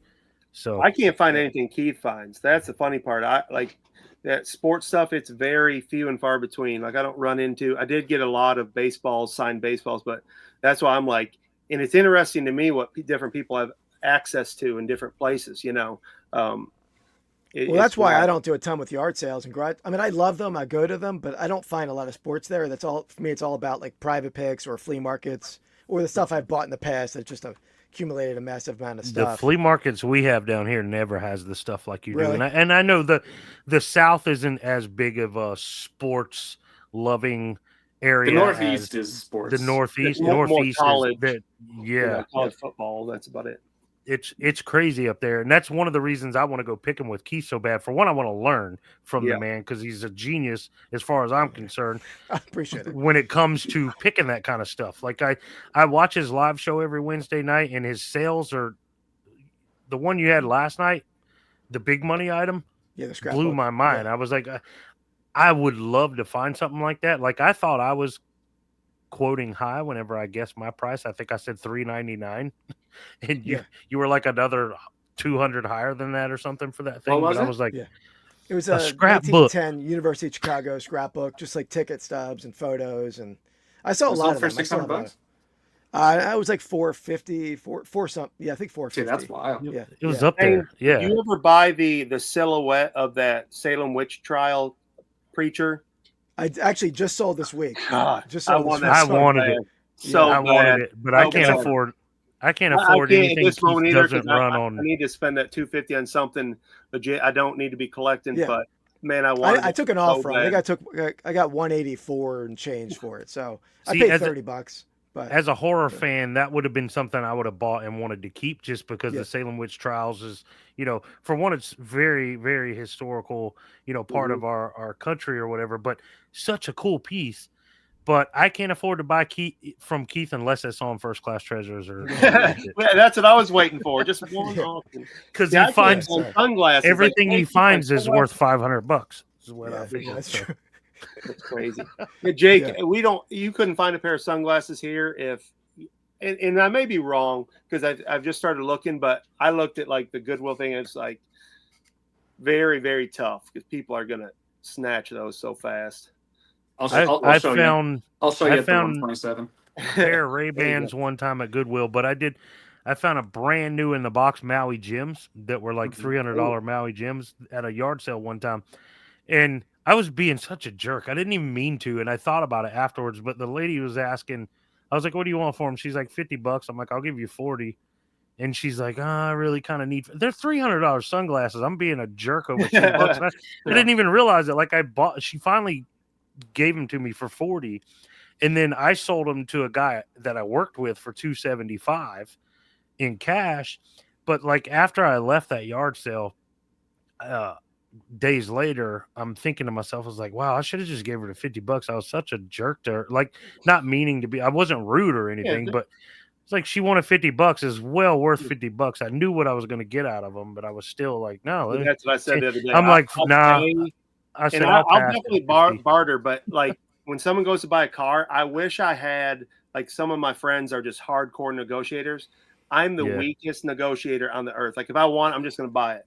And like the last yard sale this Saturday, I bought the Citizen watch. I mean, I offered her $5, got it, but like the GoPro, I didn't even. It's $15. I had the Chesty in the box. I'm like, nice. Yeah. I'll give you There you go.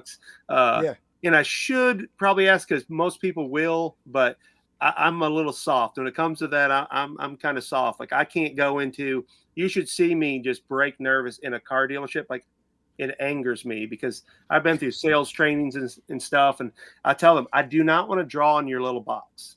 And they're oh no, come in here. First thing they do, how much do you want your payment to be? And I'm just like, then I just my ears start getting red, and my wife's like, and then I start messing with them. And you talk about being a jerk. That's when I turn into a jerk. So, Well, my truck that I just bought, like, what, 5 or 6 months ago, maybe 7 or 8 now. I walked into the dealership and I'm like, hey, I know sales. Okay, I know you're gonna want to get like an initial so you can run this by your manager or whatever. And then I know that you're gonna say, okay, I got to go talk to my technician 5 to see if that's times. available. Whatever. Like I will be here for 30 minutes or less. I am paying cash for the truck. I want a truck. I'm here to buy one, and it still took like an hour and a half. Yeah, they didn't it's want to give me painful. the deal because we were paying cash with a check. They wanted the financing. I'm like, Yeah. and this guy argued. And finally, I just said, all right, I don't want it. We can find another one. And they finally caved. But I'm telling you, that will be the last time I'm ever at a car dealership ever again in my life. Like he disrespected my wife too. Like sitting there, she asked a question on the way out, like the manager, and I was just sitting there already, just blood pressure's up, and he said. She asked the question. She goes, well, you can fill it out if you wanted to. And I'm telling you, I thought my head was going to explode. Like the back of my head is burning. And I could see her in the corner of my eye, and I just started rocking. And when we left, I didn't shake his hand, say a word. I have a members only video about this exact same thing because right when my wife and I both got laid off in November 15th, her Forerunner finally gave up. It had 2001 Toyota Forerunner. The thing had almost 600,000 miles on it, and it finally like completely gave up, and it was not worth as much as it would be to like put a new engine and all. So I'm like, all right, I'll pay cash. I'll buy you a car. I could not find a dealership that would sell me a car for cash. They were like, no, we make more money off the financing. And I'm like, I get that, but I'm not financing. Yeah. The kid said that he goes, that's not how sales are done nowadays. Maybe it's been a while since you bought a car. This is on the phone. And I go, listen, son, I'm staring at 4 vehicles in my driveway right now that I bought. Don't tell me how Yeah. how sales are done. That's probably why, like places like CarMax and Car Sense, that there's no negotiation because people are just tired of that kind of like. Yep. And look, tomfoolery it's a from- horrible Yeah. deal, but we were going to finance anyways. I justify it however I need to. I know it's not wise, but we bought one off Carvana and had a great experience. I mean, Yeah. we I've heard a lot of good things bought about one, then Carvana. had to take it back because there was something wrong with it, and they took no questions asked. I mean, you're paying more, but to me, I'm like, I don't care if I'm financing. I don't care if it's $40 more a month, which is not wise. Don't do that. But it was a lot better experience. I'll say that. Oh, we did the same thing. I bought a son for his 16th birthday. We got him a car, and I had it for like 28 days before his birthday, so I had it in time. And when I went to start it, like the day of his birthday, it wouldn't start. They took it back like almost like you had 30 days to return it. Complete money back. I mean, almost no questions. I was ready to go in fighting, and I was like, all right, what do you want? Just pick something else out. I was like, what? So, and it was more expensive. I mean, we paid more than probably should have, but to me, it was like the ease of it. I know I'm financing it, so absolutely, I can't deal with that going back and forth to the manager. I'm out. Well, the second car I ever owned got repoed. Here's the thing, though. I bought this car for my very first car that I ever bought on my own. My first car, my mom helped me get. It was just a little $3,000 1987 GMC Jimmy that I got in 1996, I think. Anyways, I finally go to buy my own car, and I put the money down, signed the paperwork. I leave the dealership with the car. It's mine. I bought my very first car, but by myself that I ever owned. And like 2 days later, they're calling me. They're like, "Hey, we made a mistake. We can't sell you this car." And I'm like, "The car's mine. What are you talking about? I got paperwork saying it's mine, They're like, "No, you have to bring it back." Well, I never did. And then literally like 2 months later, I'd made payments, but the car got repossessed but for non-payments. And I know the payments were made because my girlfriend at the time she had a bank account. I didn't. I was just doing my own thing. And she was making the payments for me. I was giving her the cash. She was making the payments. And then, showing me, I saw she's making the payments. But they were saying, yeah, we didn't get the payments. We repoed it. And I don't know. It never showed up on my credit report either. So it was very strange. Wow. They told me they had to bring it back, and I told them no. But they forgave the loan and stuff, right? Yeah. Okay, that's good. Yeah. So it was just weird. Like it was repoed because I didn't make payment. No, you just came and y'all made a mistake, sold it to me too cheap or something. Yeah, it's like when Scott I don't know. I was like immediately 18 or for something. $40 and then cancels and relists it for $65. Hey, I tell you what I did. Keith was a victim of a mistake. 2 people in a sale. I sold him a Johnny Bench graded card, and I sold a Walking Liberty, an 87, which I should have never sold anyways. How much did that go for? 20 some bucks. Wow.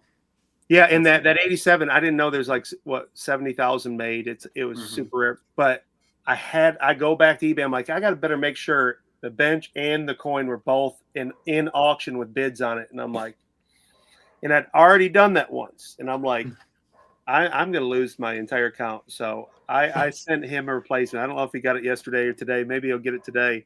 And I think it's a worthy replacement. But I'm like, I don't even remember the Johnny Bench card, to be honest. I buy a lot on District, not as much as the rest of you guys, I don't think. But I don't even remember what I bought. So Keith recently had to send me something I didn't order. Yeah, I lost an item. Yeah, and the truth of the matter is, he thing. paid more for the bench than the guy that won it in the eBay auction.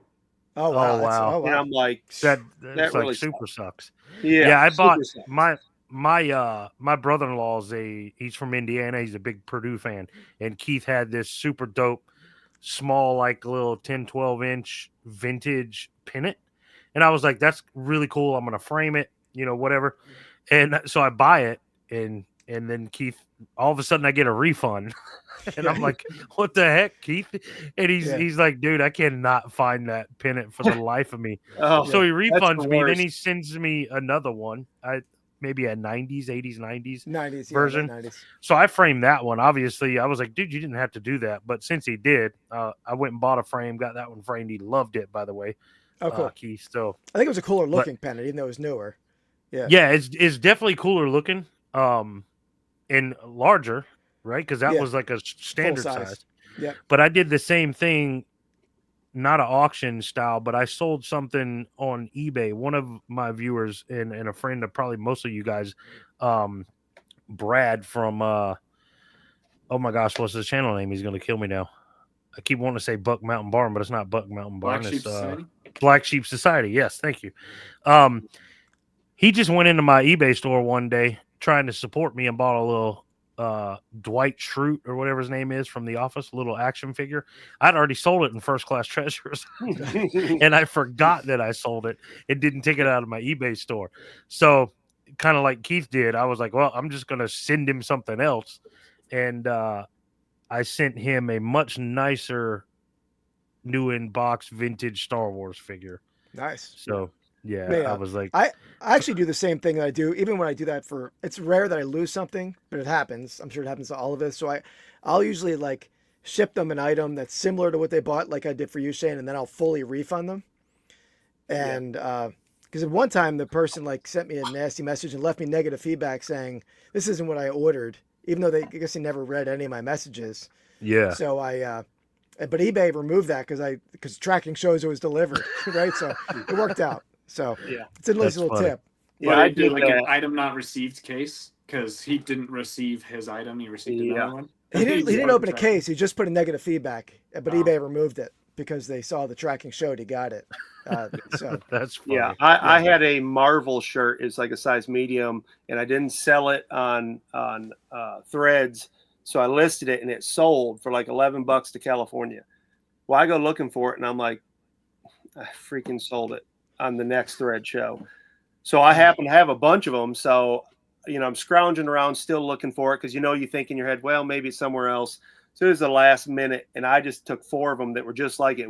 That one was white, but I had like 2 gray ones, 2 black ones. So I just sent him 4 and sent him a note. He never did message me back and got them, so I think he's okay. But I'm like, I'm sending you 4 for 1. Hopefully you'll get that because, you get the wildest things. You're talking about the first complaint I had a porcelain duck, and it had a ribbon, like a scarf kind of around it. Sold it to this woman, and she gets it and writes this big nasty thing about it was cracked and the buyer knew it. And I'm like, what are you talking about? So she sends it back. No, she didn't send it back. I got to looking at the photos. I'm like, what is she talking about? So I'm zooming in, and under that ribbon, I could see a little tiny crack. I'm like, so I wrote it back. I said, I can see in this picture that is correct. I did not know it. And I had another one. I had 2.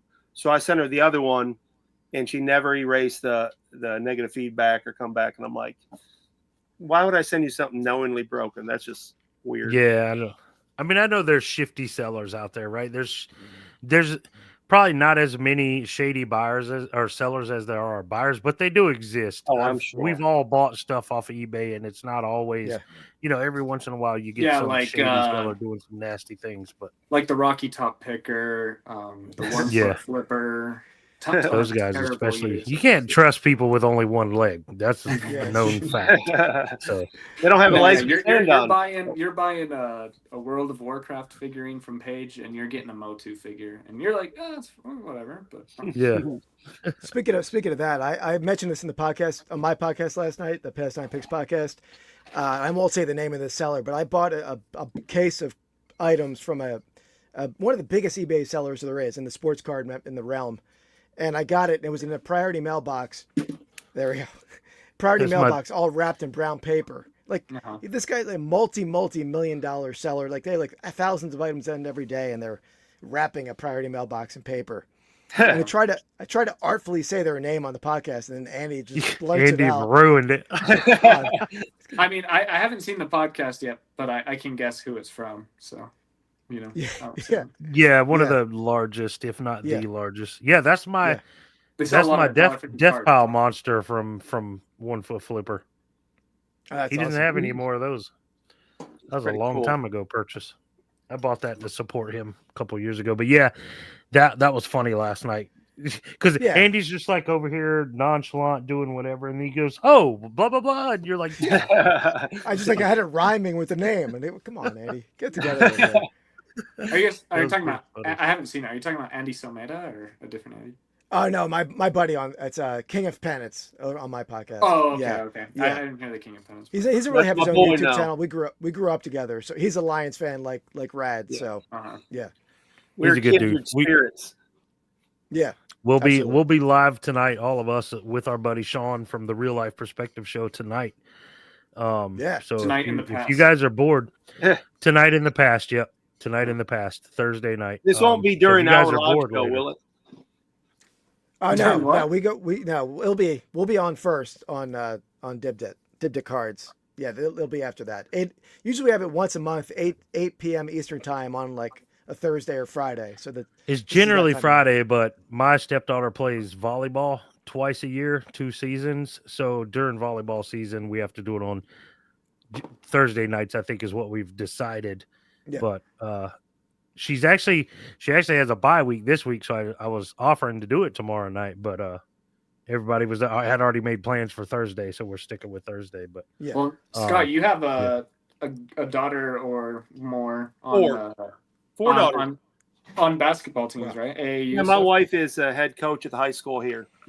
Oh, cool. So my oldest daughter, she was on scholarship and she quit. She's actually about to graduate beauty school. She's killing it. And my second daughter played basketball on scholarship, and my third one has offers, and my fourth one is a freshman she'll be a sophomore next year. Nice. They all play basketball family. They don't have a choice. There you go. That's wild. You mind saying what schools they played for? Oh no, Cookeville High School. Yep. Oh, okay, scholarship. I thought you were like, okay, cool. Yeah. Smaller schools. My oldest played at Blue Mountain in Mississippi. It's an NAIA, and Jordan played at Montevello. Played at Kentucky Wesleyan in Kentucky, and then transferred to Montevello in Alabama. Cool. Nice. Are you raising Caitlin Clark's or Angel Reese's? They can much more. They can shoot better than me. If I could have shot like them, I'd still be in the league. Yeah. No, they can really shoot. They can, I got a point guard, shooters, but they can all play. I know Jake's a basketball fan. I've never been into basketball. No offense to anybody who is. I played baseball and then like grew up around football. So that was my thing. What about you, Keith? You a big basketball fan? Yeah, I'm a fan of all sports. I'm a big Sixers fan, although this year they're hard to watch. I haven't watched them in a while, to be honest. I've been to one pro game in my lifetime, and it was so when I was in New York and New Jersey, I was in Jersey, and what's the Jersey team? The Nets? Nets, yeah. Yep. Mm-hmm. Okay, so all I remember is it was LeBron and Iverson for the first time ever playing against each other. So it was like a huge deal. So we bought tickets. LeBron and Iverson, huh? This would have been sometime between 2006 and 2009. I can't remember exactly what year, but that's when I was in Jersey and New York. Mm-hmm. But yeah, so a buddy of mine named Pedro, who lives out in California, in Southern California, him and I did our stadium tour. We worked together for many, many years, and everywhere we'd go to a NFL game and a Major League Baseball game. And every now and then we'd catch a hockey game or a basketball game, but we were both, he was kind of like me, baseball and football fan. So I've been to baseball and football stadiums all around the country, but that was the one time I'd ever gone to a basketball game, pro ball, because Iverson and LeBron were playing. That's a good one. And it was at the Nets? Yeah, it was at the Nets. Yep. And I remember LeBron, I don't know anything about basketball. This may be something he does every game, but he came out and he had like baby powder or something. Yep. And he would like, and it just went everywhere. Yeah, I was like, all right, so this is kind of cool. He's putting on a little show, but he does that every game. That's a good point, Jake. I wonder if that was some sort of exhibition game or something, because how would they have been playing? Yeah, because Iverson never played for the Nets. No. So, I don't know. Maybe it was like an exhibition in Brooklyn or something where they were before they moved to Brooklyn. I don't even know. I don't know. I just remember that was the big deal. But do you know what Michael Jordan would do with the chalk before every game? Chalk up his hands, and then he'd go to the opposing commentators and he'd clap it in their face, and then he'd go every single game. I'm an MJ guy, so you can have LeBron. Yeah. Yeah, Shane, you should look up those tickets. Maybe a little, if you can still find those tickets, maybe a little value there on stubs. When I was a kid and I collected sports cards, like I would buy Michael Jordan stuff because I knew like this guy's worth money. Of course, I also traded and sold everything I got back then when I was a kid. But I know you guys are kind of excited about this, but I do have this. Yeah, it's gonna be. So I looked. That looks Jake, good on these are I'll trade you for a $60 Cameron cover. these are unbranded. This one, but they're still going. This one and similar ones are going for like $25 to $35, even though they're unbranded. I believe that. Jordan could actually take those down at any time, though. Yeah. It's kind of wild that people get away with that. Yeah, but that's why I was like, I'm just going to throw it on First Class Treasures because I mean, I got it for free. So even if I sell it for $3, I'm happy. You know what I mean? Mm-hmm. By the way, in case I forget, I don't know if Corey watches my Wednesday night lives, but he sent me that 88 Topps football box. Huge, I mean, amazingly generous gift. But sure. I ripped the first pack last night on the podcast, and I hit the Bo Jackson card out of the first pack. I have it over there in my to be graded box. He sure did. Thanks, Corey. Appreciate you, man. And I keep reminding them. What does like a PSA 9 go for? So, did you look them up at all, Keith? I didn't yet. No. So I bought one from Corey and Teresa for $275, and they sent one to Keith for free. So I'm a little upset. But the box. The box. Yeah, the box. I pulled 2 of the Bo Jacksons, and from what I saw, now things may have changed. This was at least 6 months ago. It was probably closer to a year ago when I bought mine, Keith. Mm-hmm. But they were going PSA 10 were selling for right around $1,000. But raw was like $1.50. Which Bo Jackson? Which one? 88 Topps football. Topps. Oh, the Topps football. Yeah. Yeah. I had all the baseballs. I never had the football. I was like, the Bo Jackson baseball don't go for that. There's some other decent cards in there you can pull, though. You know, Christian Okoye rookie, that was in that same pack. I had the Bo in my to be graded. Yeah. Yeah, I forgot all about football. It didn't even enter my mind. That's crazy. Yeah. Yeah, I forgot. The Tom Ratham does pretty good. There's Joe Montana, Boomer Esiason. There's Mike Singletary. Like there's tons of decent cards in there. Yeah. But yeah, I got a few of the Boz here. I haven't got these sleeved up yet, but I told Andy I'm gonna send him one of these. Everyone agrees that Steve Young was an incredible quarterback, but Joe Montana was just a little bit better, right? I think Steve Young is a better quarterback. You think right Steve when Young you said his name? So I was going to say, I feel like the general consensus is Joe Montana is one of the best to ever do it, and then Steve Young is really, really close. But here in Utah, everyone thinks Steve Young is better than Joe Montana because he's Mormon, you know. So I think Joe, and that's not even a shot at Joe Montana. I like Joe Montana, but it's like kind of like Brady and Peyton Manning, who's better. I don't think you're going to lose either way. But I thought Young being kind of a little more dual threat, he had some wheels a little bit. I thought he's just as good or better. Just me personally. I think you can definitely. It's kind of a dumb argument because you can't lose with either one. They both achieved greatness for the same team. Yeah. Yeah. They were surrounded by huge weapons too on both. Yeah. I mean, I guess Montana had some success in Kansas City later on, but never won. They didn't win Super Bowl or anything. But that's why I really like. Who's the one everyone thinks? Well, everyone doesn't think. I thought as a kid forever. You know, not the immaculate reception, but the end zone. It wasn't Jerry Rice. It was who was the other? Dwight Clark, I think. Was that Dwight Clark? Yeah. The catch. So he had some studs, and that's why. Of course, I'm biased. I'm a Brady guy, but I'm like he literally had 2 5'11" white guys out there. Yeah. I mean, Welker, one of them ended up being a Super Bowl MVP. So. Yeah, I mean, it's pretty wild. It's awesome. But we usually go for about an hour and a half. Anybody got any time restraints? No. We can do our first 2-hour episode if we want. I mean, I got a lot to say, guys. 8 p.m. Here's my Christian Okoye. I think that's the only one I pulled out of the entire box. Christian Okoye. Oh wow, he was a beast. There's Vinny Testaverde rookie. there's like a bunch of like Herschel Walker and Howie Long and all the big names from back then, are in here. So it's a fun rip. Even if the stuff you get, like I don't have the Jacksons near me because they're sleeved. These aren't sleeved or anything. Those are sleeved and top loaded in my box. But there's tons of fun stuff just from nostalgic reasons, You're gonna ship those with a rubber band around them, like I saw that on Facebook. This whole stack right here.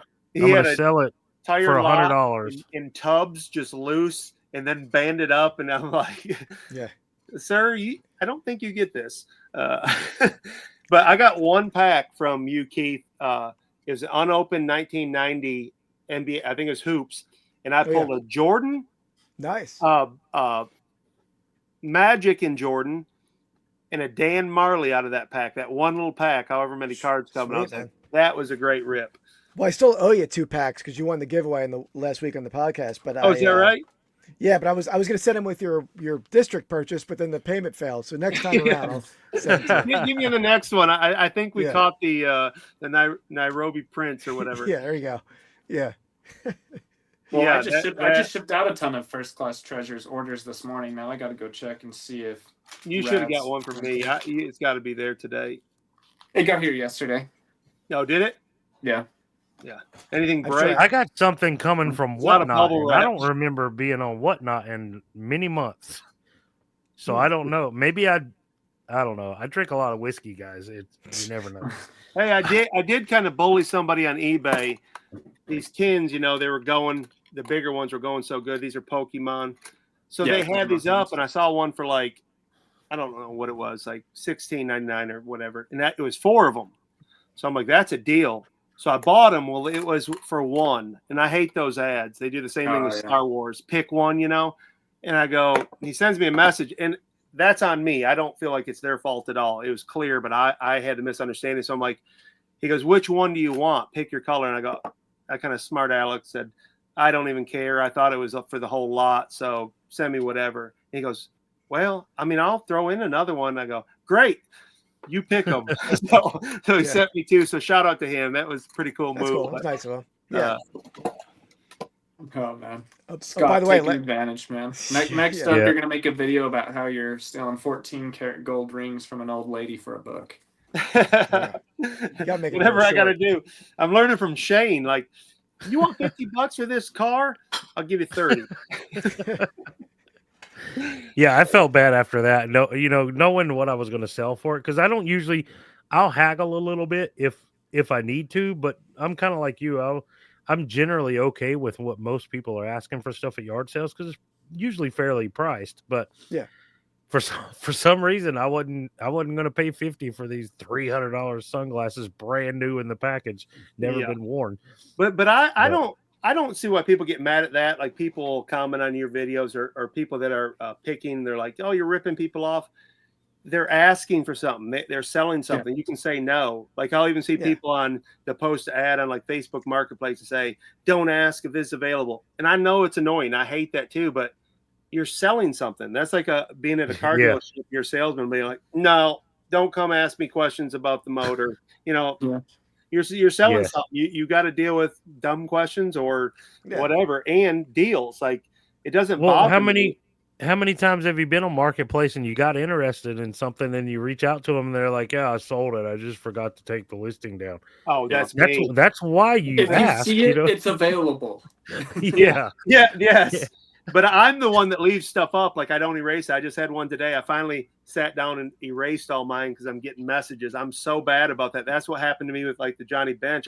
I don't go through all of them, and I'm bad about that, man. That's what I need, an assistant to go through that stuff. Crazy. Guys, I got to pee. You got to carry for 61. I was just thinking the same thing. Well, by the way,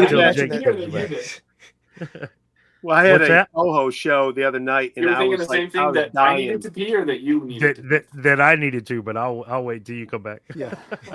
Well, the joke was I bought a bunch of like Depends for $2 off an auction site. Like, and I've got a bunch, so they're joking. I'm like, oh, I'm good. I'll strap one of these diapers on and just go, man. That's good during yard selling season. I'm diabetic. I'm diabetic, and the medicine I take forces me to have to go more often than probably most people. Yeah. So, like every night when I get up or when I go to bed, I usually get up twice in the middle of the night and have to go. It's so annoying, but Yeah, I'm the getting there meds too, do it. man. But I can't. Yeah. I can almost not make it through the night now. So, man, I sleep with a CPAP. I got to take diabetic medicine. Like I got to lose some weight. That's my problem.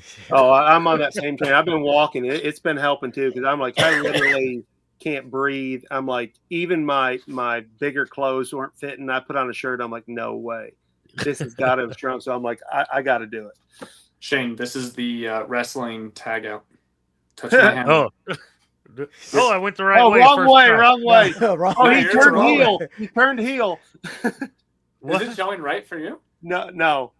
You're the wrong way, It looks Shane. right. It looks No, right you for gotta go us. the opposite way, Shane. Really? Yeah, you gotta go the opposite way. All No, of us don't. that way? There you go. Yeah, Yeah. go pee. Go pee. Guys, Tagged out. for real, this was Really? the right way Oh, for really? me. You're on the Yeah. wrong side. Yeah. That's so interesting. weird. All right, So, like I'll the be right Brady back. Bunch, we can't look up at Bobby and. Yeah. I'm gonna mute. I'll be right back. Dude, after 90 minutes, this just is. Jake, I got Yeah, a question for you. Yeah, what's up? Do you have a sponsorship or anything yet with Bubble Wrap or any of that? Where do you get your packing materials? Yeah, I do use American Bubble Boy. Mm-hmm. Joel reached out to do a partnership, and then I went through like the first step, and then I just like stopped for some reason. And they had a deal, and I think it may have been over because on the way back from the post office, or actually Staples, I looked on there. It was $25. It was 2 rolls of bubble wrap plus like 3 rolls of tape, and I was like, I think I missed it. Yeah, every 2 weeks I get 1,400 square feet for Oh wow, $70, I think. Is that I'm on Really? an auto ship with them too, but is that like a four pack or Yeah, okay? I That's get cool. two. I get once a month. I get two 4-packs delivered. yeah. So I do the same thing, but every 2 weeks. boxed. Okay, so same. It's all both boxed. Yeah, it just comes in a huge bag. Yeah. Yeah, mine are. Yeah, they're wrapped in bagged. plastic or whatever. Yeah, they come in really good condition and stuff. Yeah. So. Yeah. And that was the one thing I had to learn right off the bat, man. Well, from your video, it was your video. If you can't throw it across the room, don't ship it. And I was getting like, it was all positive, but they're like enough bubble wrap to save the Titanic. I'm like, I'm going through bubble wrap. Like I couldn't afford it. So I had to learn some new techniques. Mm-hmm. Well, I even bubble wrap felt pennants, which doesn't need it, but I like to roll them and I put it in the middle. So I'll bubble wrap things that don't even need it. So I do go through a lot of it. Probably not smartly, but I joke whenever I buy things from WS&C Collectibles on First Class Treasures. I joke that if I get it cheap enough, there's no cost of goods because he sends everything in so much. He bubble wraps each individual item, and then he puts so much packing paper into the boxes. And I'm like, this is just free material, man. Oh, dude, this week's shipping literally was all from stuff I bought. I was like, oh, perfect size box full of paper. Yep. I was like, pre-cut squares of bubble wrap. I was so efficient. I'm like, man, I just need to keep buying stuff. Like you said, cost of goods just went down. Well, your resale, when you used to have a box hoard, like you need a box for every size and every item, just stacked somewhere for that rainy day. It's the greatest feeling too when you find the box. Like my old house, I had a full basement, and it was half was finished, but the rest was like, just concrete and block walls. So it was a great warehouse. So I wouldn't even break the boxes down. I just had boxes everywhere. So I just go over there and, it's so great to, like one of those Nylon trucks would fit right in it with wrapped like 3 or 4 times. I do miss that. That's what I like sourcing. But now on District, I figured, those 12 by 12s is the best value. So I've been buying those, but I find myself looking for boxes now of different sizes. I had thought about I use a ton, probably 50 a week of 12 by 6 by 6 for pennants. Mm-hmm. And I even thought about buying a pallet of them from, I still buy from Supply Hut. I know they had their issues in the past. But I thought about buying a pallet. That would be probably overkill, but the deal is so much better per item when you're buying it. And I know it's so great to have it too, because that's the biggest problem. I don't have space, so I can't. Yeah. I don't have room for any other bubble wrap. My shed out there, I've got to go after this and finish. I pulled everything out of it to try to, put some more shelves up and get more efficient. But man, space I got stuff sitting out in my garage. My neighbors probably hate me. and we're in a rental, so they're all established homes, and I'm the one rental house that looks like Sanford and Son, boxes everywhere. So I got to get out there and get serious. Yeah. Speaking of getting serious, did you see? Were you in the Dib the Cards first break last night, Scott? At all? No, I wasn't. Yeah, it was good. Yeah, it was cool. It was Ivan. Watch the breaks. Ivan. He did some Tops Fanatics edition blaster boxes. And it was pretty cool. I enjoyed it. Now explain how that works, because I know you buy a portion, but I don't understand the break thing. Yeah, I broke a ton on Whatnot, and they do it differently on Dib the Cards. So what they were doing is they're running auctions for like a week on each team. Like I bought the Phillies and the Washington Nationals, and the bidding ran for like a week or however days it was, and then the bidding closed like 20 minutes before the break, and then you went on and he just broke it, and I got all the Phillies and the Nationals. Whatnot will do it where you're bidding live in the show. Yeah, I like that. Yeah. I like that too. It's more complicated. How the bidding would work, because like, did they give you, like, you wanted the Phillies? How did you announce that, or who were you bidding against? I don't. Well, there was 32 listings, so Phillies were listing, okay. Nationals. I got Whatnot. A lot of it's a random thing where it's a wheel, right? So you'll bid a random spot, and then they spin a wheel, and you get the Phillies or whoever. I got one thing. I always wondered how that worked. I'm like, well, how would you know? And like, if you were a Yankees guy, like, but that makes sense. I get it. Yeah. Well, like, can you guys hear me? First off, my camera died. So. You're good. I don't know why. This is the second time this has happened, so I got to replace my charger cable or something. But anyways, I don't get into sports breaks because I'm not a big sports guy. But on Whatnot, I would get into breaks for like Star Wars and different non-sports things, and they would run a spot, and then they would have not necessarily a wheel, but they would have a list, and you get to choose from the list. So like, if you wanted, say, Jedi, whoever won, so that people would bid, you'd end up winning for like $20-$25 or something. You get to choose whatever's available on the list. That's how they would do it for that. I'm assuming there's some breakers that do it for sports like that. You get to pick whatever team, so like CJ Stroud or whatever, you pick the Texans, or if you're trying to get specific players, you would pick those. Yeah, that would be fun. It's fun. I've never done good in a break, never once, and I get in them every now and then because I enjoy it. Like it's kind of thrilling, I guess. Kind of like a lottery almost in a way. But I've never done good. The Mickey Mantle chase on eBay. Like $160 for a bunch of cards, and when they came, I realized I'm a sucker. That little pack of 1950s, and they might have like Don Sutton in there or whatever. But I'm like, I'm never getting a Mickey Mantle, am I? Well, I have right here. I don't think you can see it right there. There's a little box, and it's a set break from sportscards.com, and that's a 57 tops set break. So they just broke a whole set. There's like 7 cards in it. I've had it for like months. I should open it because I don't know what I don't know how you don't. I can't leave packs around. Like we got a good hookup. We coach a young lady, and her grandfather is collected for years and years, and he's super cool. He'll just walk up to me and hand me a Ziploc bag, and he had it was Ken Griffey Jr.'s rookie, Mickey Mantle, the Bombers with K-Line and Cash, Caitlin Clark. Like, it's just so cool. Then one day he just shows up with an entire box of I'm going to say maybe like the 90s hockey. And I opened every single pack. I can't. I have unopened, sealed. Like, this is Rat Pack, dude. I thought it said Rad Pack. Easy E's rookie card is in this. Yeah. And I have a sealed box. And I've had this for almost a year now. Oh, I'm opening that. It. That's right up my alley. I could do a rap trivia. One of my viewers sent me this Desert Storm. Funny story about these cards is my uncle was in Desert Storm, and I bought these cards left and right at the flea market. All the card shops used to be at the flea market when I was a kid. There was no actual card shops. They would set up at the flea market, and I would buy these packs every single weekend. My mom, we would always go, because I thought I was going to find my uncle's card in here. Like cool. He was, some big fancy, military guy. He was pretty high up in the rankings, but he doesn't have a Desert Storm card. But that's funny. Chad, Wolfman's Goody, sent me these, so thank you, nice. Chad.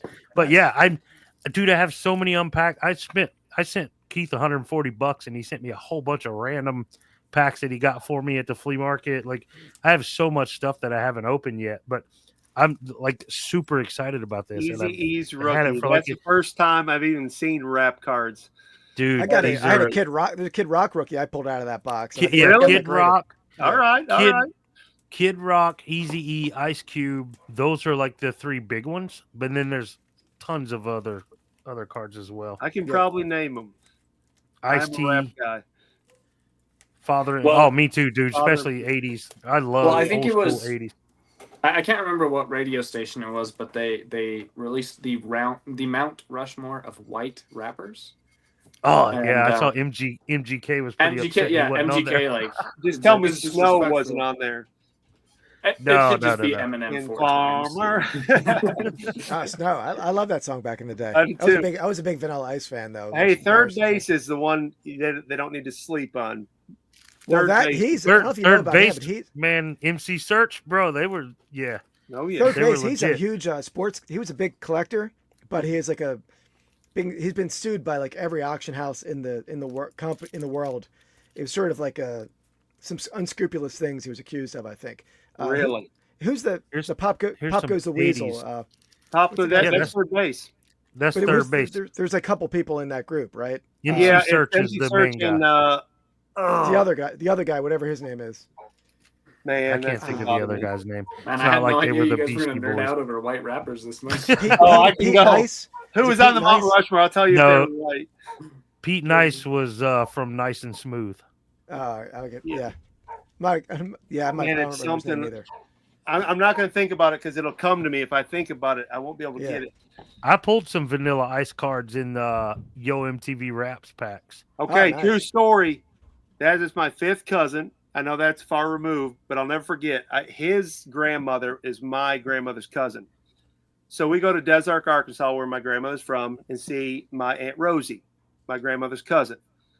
And she's got this glossy of Vanilla Ice showing his man meat hair. It's a glossy like a girl would have, right? And there's a entire letter. It says, "Dear Aunt Rosie, this is Ice coming at you." Swear to God, that's the first line. That's exactly what he would have said, too. Yes, and it's not. My name's Robert Michael Van Winkle. So as a kid, I didn't even like him when in his heyday. I think I was a freshman in high school. Of course, we're like, screw him. And then years later, I would tell people like, oh yeah, that's my cousin and stuff. But 5th cousin that's removed. So it's kind of funny. That's funny. That's awesome.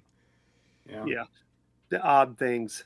Oh, Rob Van Winkle. Nice. Yeah. I really like him now. You watch his podcast, like he's a house flipper. That dude is a smart businessman, dude. I mean, oh yeah, he's doing good, man. Listen to his stories about it wasn't Castro.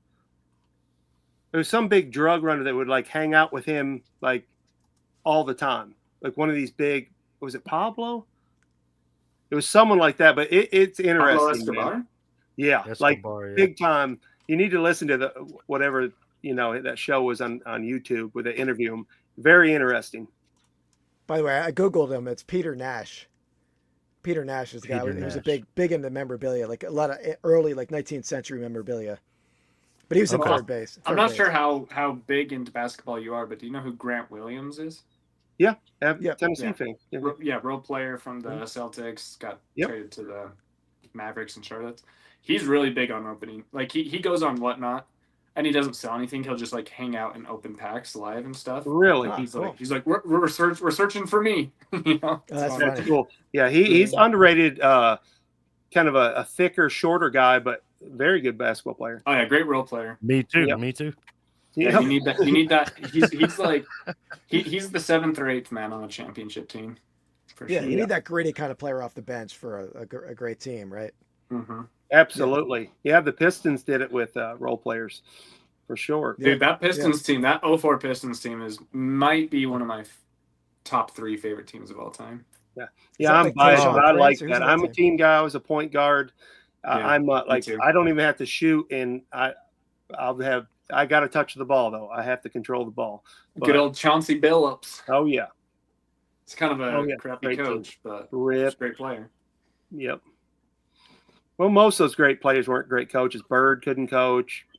Isaiah Thomas couldn't coach. Yeah, Isaiah Thomas, man. I don't even know why that guy tried, man. He's coaching out he's choking out his coach, and then thinks that he's gonna be able to coach young guys. Come on. Yeah, he like we had that talk on Keith's show there on Vintage Sport Flips that for all accounts he's a creep. Like, and he was a baby face when I grew up. Like I told them there was a commercial. He had all the kids surrounding him. It was Detroit Edison, and it was about safety of power lines. He goes, "Remember, kids, look up." And he was a baby face, but by all accounts, he's kind of a jerk.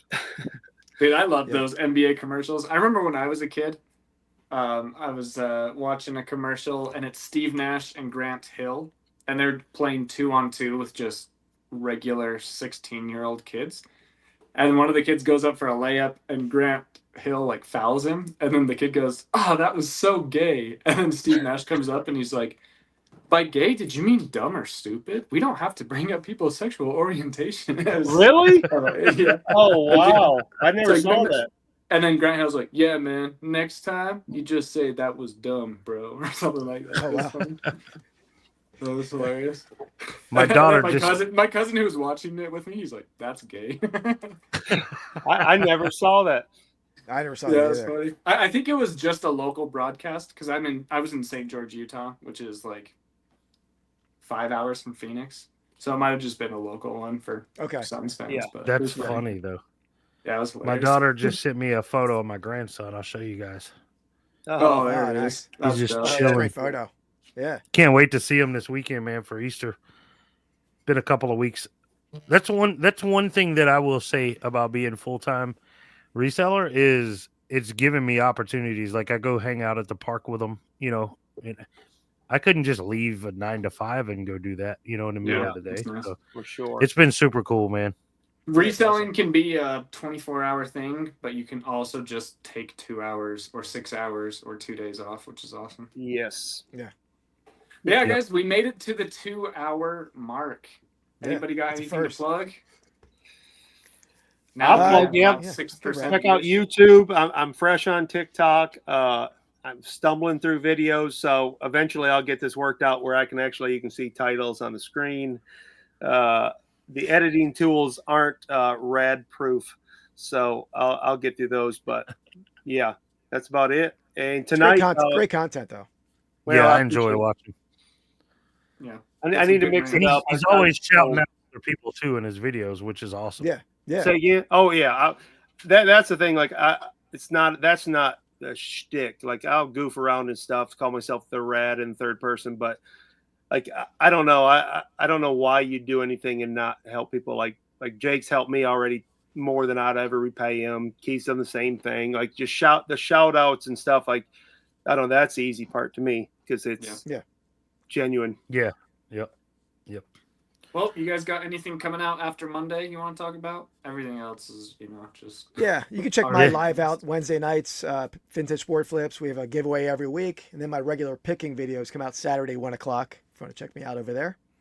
Nice. Yep. And me, same as always, Tuesdays and Fridays, 9 a.m. Eastern Standard Time, over on YouTube. And I'm going to try to get to more live selling over on District. I've been slacking, but had a lot of stuff going on, and I'm finally starting to try to source, a lot for live selling as well. So looking forward to it, and hopefully I see you guys there. But yeah, also on Keith's show, I'm always there. If you want to hang out in the chat, it's a blast, man. It really is. So yeah, absolutely. And nice. That's it for me. Thanks for having me, guys. Yeah, it's good having you, man. Yeah, and I just I post whenever I want to, and I've posted a little bit more recently, and my pockets have been filled with a little bit more money than recently, so we'll probably start getting back to more consistent videos. But yeah, we'll see you guys later. Thanks everyone for coming to the island, and hopefully you guys have a great reselling week. Yep, see ya.